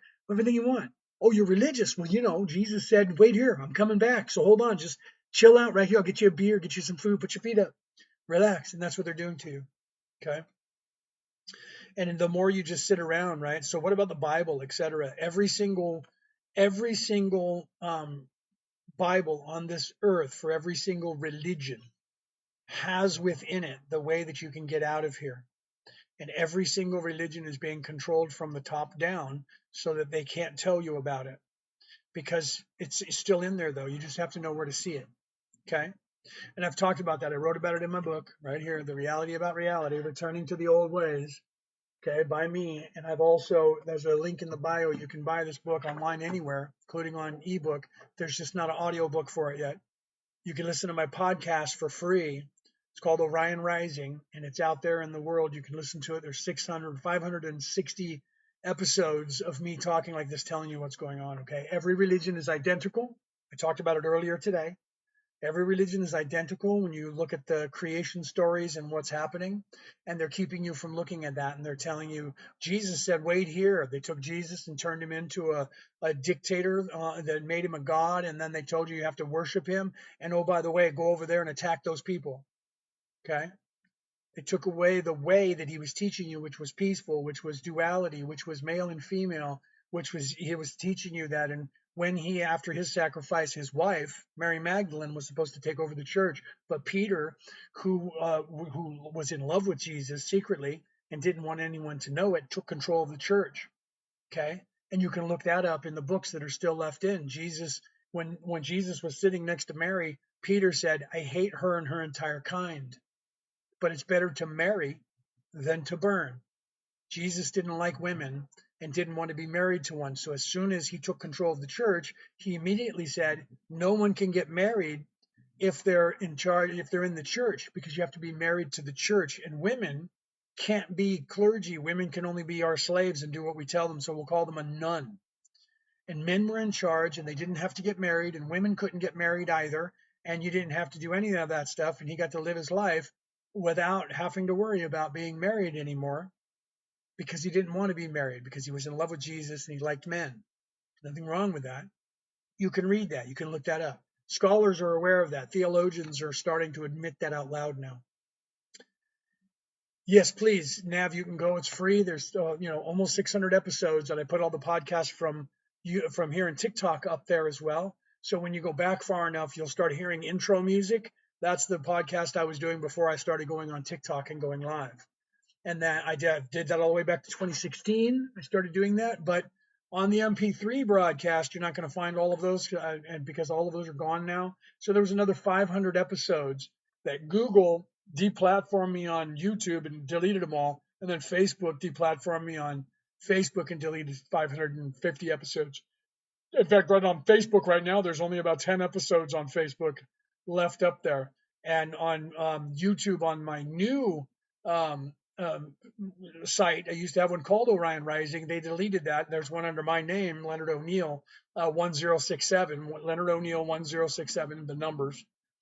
You can find that there's a link in, I don't think there's a link on this, on Merlin and Maeve here, but if you go to Facebook, there's links from there, or just Google me when you get to YouTube. You'll see my picture, and there you'll see that I still have about 500 episodes of my video podcast. But if you want to hear it on audio and just listen to it, it's anywhere you listen to a podcast called Orion Rising. Yes, I've read every. If I find something that I haven't read that somebody says, I immediately go to read it. When someone says, "Did you ever read this gospel or that gospel or this ancient scroll?" I immediately go, "Wait, I don't know that I've known that," and I write it down and I go and find it and I read it. It's what I've done my entire life. So yeah, I've read all the Gnostic gospels. I actually did the Corpus Hermeticum. I actually just did that. I think I did that when I was still here in Australia. I actually read the entire, showed it to you on the screen, and you could hear the audio talking about it, the entire Corpus Hermeticum, and literally translated every single word for you and described for you what they were talking about. And then right after that, I did the Emerald Tablets of Thoth. those were the last two things I did. I ended up finishing that while I was here in Australia, and then started going live on TikTok. And thank you for that. I started going live on TikTok, and I didn't, continue doing that and comparing stuff. I just came on here and started answering questions. And that's what I've been doing. Are more people going to wake up? Some people are oblivious to everything that's going on. Yes, everybody is waking up. It's insane right now compared to what it was 40 years ago, right? They're trying to keep us keep your words hidden. Yes, they were. Now, if they were trying to do that, so people are now exponentially waking up. If you look at how many people on the internet are talking like this right now, talking like me, there's probably millions talking like me all over the internet. You go back to just 10 years ago, and those millions were down to hundreds. And if you go back to 40 years ago in the 1980s or anywhere, you would have heard no one. There was like three: Dolores Cannon, like three or four, and you wouldn't even have heard my voice because I wasn't working on the internet then. I was working behind the scenes trying to set up coalitions to make all of this possible to you today. So there were people, Alan Watts, Dolores Cannon, a few others, and even Daryl Anka, who's been doing this for like 30 years. Most people don't know about him except for the last 5 years when his videos started going viral. He's been doing that for a long time. The what's his name? Alex Coolier. He's been talking like this since the 90s in front of people, and no one even knows his name. Half the people in the world don't know his name now, and he's just now starting to get popular. And he's been speaking like me. I was talking like this when I was like 8 years old, and people thought I was something wrong with me. My family didn't, right? How can we decalcify our pineal gland? Stop drinking water that has calcium in it. Stop putting calcium, or not calcium, but the fluoride. Stop eating fluoride. Stop using toothpaste with fluoride. Stop drinking water with fluoride. Get it out of your diet. Get the fluoride out of your diet, and then you can wriggle free. David Icke, yeah, David Icke. Most people are just figuring out David Icke too. He's been talking like this for 35 years or so. David Icke's another one. You should listen to the things these people have said. They've been talking just like me as long as I have. I've been doing this on this planet for more than 35 years. I started when I was little, but I didn't have a voice where I was on television until I decided till 2016 when I moved into this phase and decided that I needed to get my voice out. Before that, I was hiding and I was trying to keep my voice from being heard because I was doing things behind the scenes that I didn't want people to know who I was at the time. What's your thoughts on CERN? I hear that they never even made it, that they actually found it made. They did not, they do not, they're not doing the time, they're not making the timeline shifts or the Mandela effects. They don't know what they're doing. They're just colliding stuff. They're trying to figure stuff out, but they really don't know what they're doing there. They just keep hurting themselves. What's really happening on Earth? Are we going to be going into 1,000 years of peace? Yes, you actually are. That is what's happening here. You're moving into that phase of your existence where the feminine energy is now rising, and the pendulum is swinging you away from the warlike. You've literally moved from Baktun 12 to Baktun 13, if you know about the Incans and the Mayans. Otherwise, the age of Aquarius. You might know those words, those terms. This entire place is now shifting away from being having the affinity for bellicosity, the violence, and the masculine energies. You're now moving into instead of the Kundalini, you're moving into the Kunda buffer energy that they don't even tell you exists. They just say Kundalini, but there's two fires there. The Celtic knotwork, there's two knots there. One is masculine and one is feminine. They've been keeping you from knowing the feminine for 12,000 years, and now you're learning the feminine because they can't stop it. So you're going to move into the new heaven and the new earth that you Christians know about. You're creating that now, and by 2032, 2033, 2050, there's going to be really big upgrades. We're in 2026. There's going to be some good upgrades in the next few years. Really big ones in 2032, really big ones in 2033. The 2,000-year anniversary of the unaliving and resurrection of Jesus Christ will be in 2033. The way the timelines keep shifting, it's supposed to be in 2027, but it's shifting, so it'll be 2033. By 2050, you won't know the society the way you see it here won't even exist anymore. It'll be completely different. You guys will all be in 4D, and you won't need money, but they're trying to hold on to you as hard as they can and slow it down. Supposed to use commercial lotion and deodorant. Yeah, they want you to put the aluminum in the deodorant and put it in your skin so it gets into your brain. And when it gets into your brain, it gets stuck in the plaque that's in your brain, and they don't want you to sleep right so you don't get rid of the plaque, right? That's in your brain that you're supposed to get rid of, and the aluminum gets stuck in there, and it causes you to have Alzheimer's or dementia, and your brain starts hurting itself because the electronics in your brain can't move the right way, and so it starts stinging the brain itself and does damage to the brain. Eventually, everything shuts down and you become unalived. So you have to take like different things to get the plaque out of your brain and get 8 hours of sleep, because the last two sleep, your body does most of its healing. So if you're not getting 8 hours of sleep a day, you need to make sure that you are, because that will keep you alive longer. Stop eating all the sugar, get it out of your diet. Stop eating table salt and go with Himalayan pink salt or something like that. Sea salt, stop buying that stuff from the store that's just regular salt. It's bad for you. Start eating organic food, Ascension food, make your own food, stop buying it at a fast food restaurant. None of these people want me to be telling you this stuff. My sister had a lump on her lymph nodes under her armpit. I stopped over a decade ago. Yeah, right. What are your thoughts on the Grimoire Vorum? Depends on who wrote that. Anything that's going to expand your consciousness is always something to look into, but don't take everything literal, because people made a bunch of the stuff up. Some of the things are interpreted by people and they're not right. Like there's the stories out there. I don't remember what you guys call them, the Nag Hammadi, I think, where they're showing you that Adam and Eve were aliens that came down here, and that's just not true. None of that's true. So they tell you all these stories. It's just like when you watch videos on the Lyrans and the creation, and everybody's bipedal, and there's a war between the Orion Wars. You can look that up. I was there. They weren't bipedal the way that you saw. They were energy, but it's okay that they're telling the story. The story's pretty accurate. It's just that they didn't look like me and you. So they always show you physical forms because otherwise it'll kind of freak you out. That's why angels are looking that way too, right?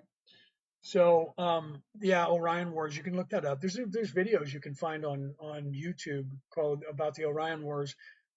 Literally, that's why I call my podcast Orion Rising, and that's why most of their pyramids and ziggurats around this planet are shaped the way that they are, because that's on my video too. If you watch my podcast, and the last images you see is how many times on this planet that those things coincide.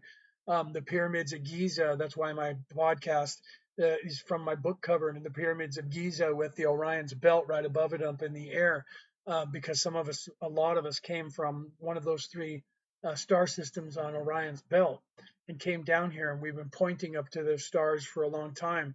The Orion Rising is the awakening of the human condition to where we fit in the universe, where we came from. All life that is in this galaxy came from that galaxy originally, and then moved into the Milky Way galaxy and created this. So all of that is Orion over there is where we all came from before here. You just don't remember that. Not right now, because you're too far down in the veiling process. When you become unveiled, then you realize what was going on a little bit more.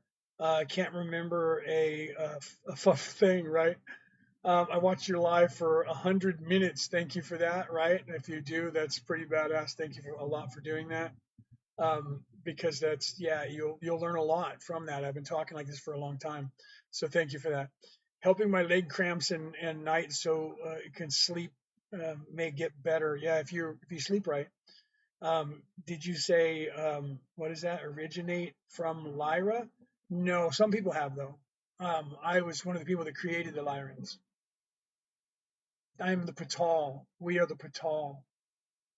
We were one of the first creations, and we have come here to help you. You guys know them as the Archons. We came here to help you. We are the ones who manage all of this reality, what you think is a reality. We manage this.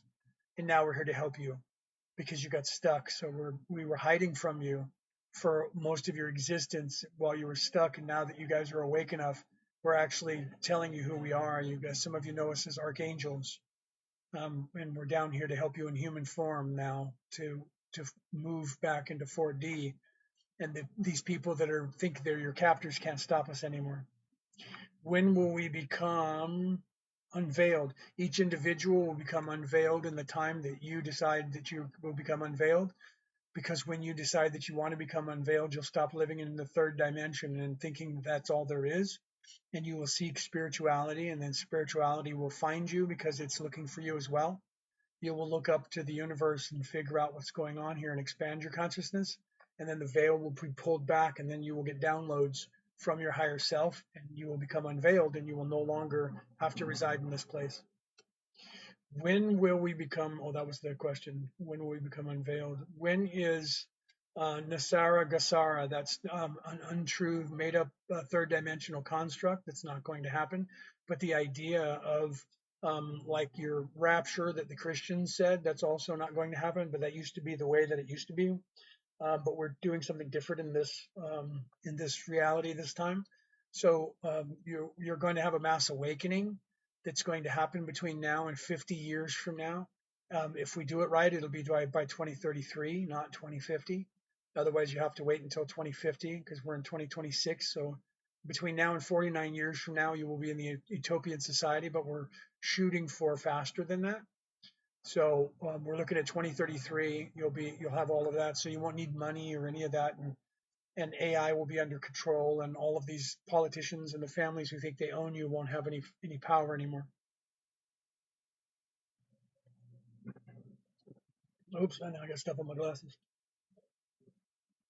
So that Nasara Gasara ideology that they have is some third dimensional construct that they made up. Most of the stuff they tell you down here is a distraction. It's partial truths, like that whole thing about the Anunnaki. That's a partial truth. It's not true. There is no Anunnaki. You're the actual Anunnaki. You just don't know it. There is no word Anunnaki. It's Anunnaki. 2 words. Means new energy, new angel. Okay, so the archons were created, and I tell you truly that I am one of the archons that were created, and some of you are as well. Okay. The med beds, yeah, they've had that for a long time. They just didn't call them that. It was a device that you walked in and sat down. Tesla, your Nikola Tesla created that, and they talk about that. There's a guy in here, Emery Smith. He used to talk about that. He used to work with those people. I've never vetted him, but I know him and I've seen him. He's followed me, and I've heard people tell me that he follows me. I follow him. He talked about that, where there was a machine that you went into, like a room, and you sat down, and they would take all of the stuff that's bad out of your negative energy out of your body, and then your body will heal itself. Now you're hearing it being described as a med bed because there was a movie called Elysium, which is the Roman word, the Latin word means heaven, with Matt Damon. He was in that. He starred in that, and that was called Elysium, and it was a space station where all the rich people lived, and everybody else down on Earth. It was a breakaway society, and everyone else down on Earth was living in squalor. And they had med beds that you got into, and then it would heal you.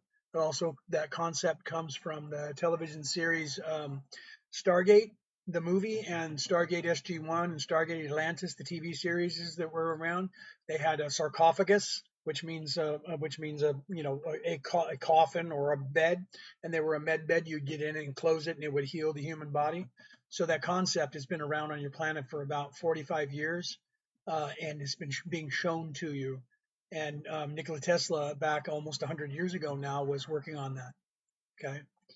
So Nephilim are fallen angels that were cast out from heaven, and Jesus said that they will return before.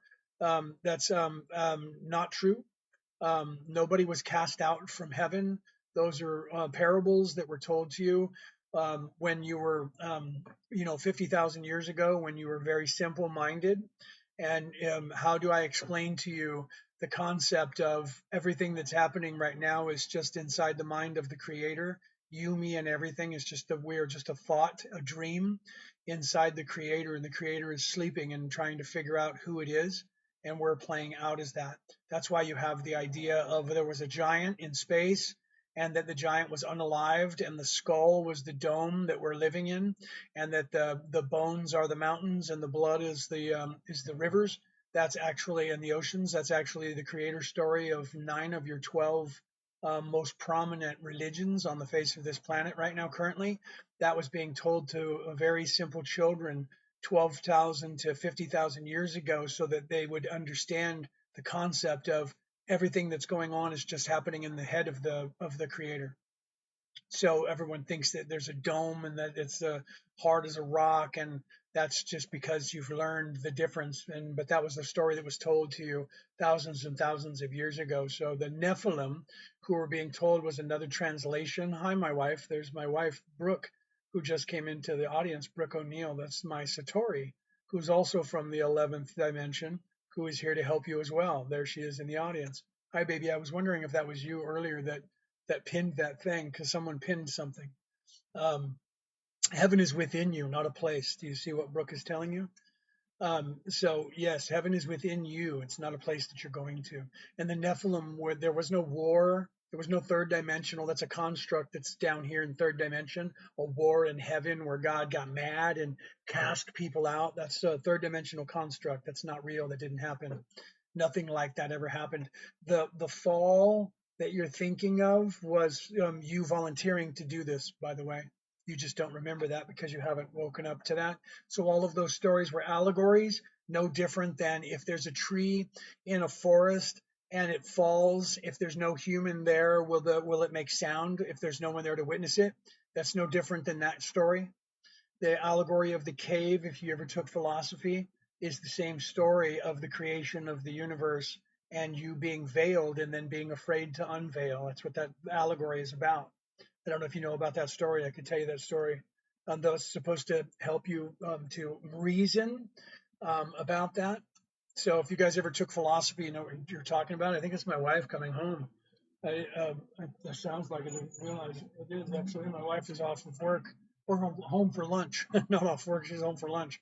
So I'm going to have to go and then have lunch with my wife, get some food, and refuel. So I'll probably come back live in about an hour and a half if you guys want me to. I'll come back live, but take a look here, guys. We have a contest going. If you guys have in any way paid for any of our services, you get your name entered into the contest if you want. So if you guys are interested, we're going to have vouchers, 3 of them that we're going to be giving away on Friday, the 10th of March, New South Wales, 10 a.m. New South Wales, Australia times. That's where we are. So if you get in something and pay for something for us, or put in a down payment on one of our services by March 5th, 9 p.m. our time here in New South Wales, Australia, we can get your name entered into this contest, and we're going to come on here live on this channel, and we're going to put up a computer thing and on the screen, or maybe you have to look at it with the phone, and we'll see if we can get it to be live on here and share the screen. I think we can do that. And if not, we'll have to hold up the phone so you can see it, because there's a computer program that will spin and pick a name, and then we'll do the $30 voucher first, and then the $60 voucher, and then the grand prize is the $90 voucher. Whoever wins those will be able to use those for any future purchases from us, and they can use it any way you want. All right, so I'm going to get off here. I love you guys. Do you believe Jesus is a real person and is coming soon? Jesus was a real person, and he never said he was coming back. You should look that up in the Bible. He didn't say, wait here, I'm coming back. That's something that they lied to you about, to tell you that he's coming back, so wait here. He's telling you that you need to find the Christ oil within you so that you can move your way back to the creator. And then they said Jesus was the voice of God. And then in Genesis, the God created the earth with the voice, and the voice was with God, and the voice was God. And then they said Jesus was the voice of God, therefore he is God. And he created him and said that he's God. And then they tell you the lie when they say, well, God just said he's going to come like a thief in the night, and that means he's coming back for you, but you don't know when. You should read that passage. If you read that passage, you'll find out that his followers were asking him when the enlightenment will come, or when the new kingdom of heaven and earth will come. And he said, I tell you truly that my Father said to you that he will come as a thief in the night. So you do not know when he is going to come, so you need to prepare now for that. That's not saying I'm going to return to come get you. That's saying that you don't know when your enlightenment is going to happen, and that you need to get out of your own way. You should read that passage, okay? they tell you that that's when Jesus said, I'll come back. He never said those words. There is no place in the Bible where Jesus said, I'm going to take my leave of you now, after he said, look, doubting Thomas, touch my wounds. If you read that and then go to the next verses, you'll find that the Acts of the Apostles is the next books. And that will tell you that Jesus, after he was resurrected, stayed here for 40 days, 40 days, teaching people before he left. But in Christianity, they don't teach you the Acts of the Apostles anymore. They teach you the book of Romans and then Matthew, Mark, Luke, and John, and that's it. And then they refer to the Old Testament. Okay, so they say he left after he talked to Matthew and said, look, doubting Thomas and all these people. Then he left and said, wait here, I'm going to go get a truck. He never said that. Okay, he never said that ever. There is no rapture. Jesus isn't coming back for you. He's waiting for you there. You're supposed to look within you. That was the way he was teaching you. You're supposed to look within yourself, realize the Christ oil within you that every single religion on the face of this earth was talking about, except for Satanism, and learn that and live by it and get out of here. Okay, that's how you leave. You leave this place by becoming. You don't leave this place by waiting here. The reason you're still stuck here is that you're waiting for someone to come back, and that no one's coming back for you. I have come back for you. Many of us have come back for you, and we are here with you to tell you, and we have been throughout all of time, telling you over and over and over. There are many of us who have come here to tell you your way out of here is not waiting for someone to come here. Your way out of here is to look within yourself, because you have every tool within you to leave this place. Stop being distracted by third dimension. Stop sitting here waiting for someone to come get you. You're not at a bus stop. Okay? You're in a place that you're supposed to leave when you're done being here. So if you're tired of being here, get up and start leaving this place, because that's how you're going to get out of here. Okay? It's in everything. Every religion was telling you that. I got to go. I love you guys. I'll be back in a while. So if you guys want to ask me some more questions, in about an hour and a half after I eat and my wife goes back to work, I'll come back live to answer your questions. Okay? So follow us, hit that bell, so when I go live, you guys can pop back in. If I didn't get to answer one of your questions, I really apologize. I try to get everybody. Okay? So think of the questions that I didn't get to answer and come back in about an hour and a half and I'll be live again. Okay? And then you can ask those questions and I'll try to answer everybody's questions, and I try to get as many in as I can get. Some days I sit here for 8 hours doing this. I did that like 2 days in a row back 2 days ago. I was like 4 hours on, took a break, ate lunch, came back for 4 more hours. Okay. I'm here to answer your questions to help you to ascend from this place. That's what I came here to do. I love you guys. I'll be back in a bit. Okay. If I don't see you again, have a great day. And if I never see you again, then have a great life. And I'll see you after. Okay.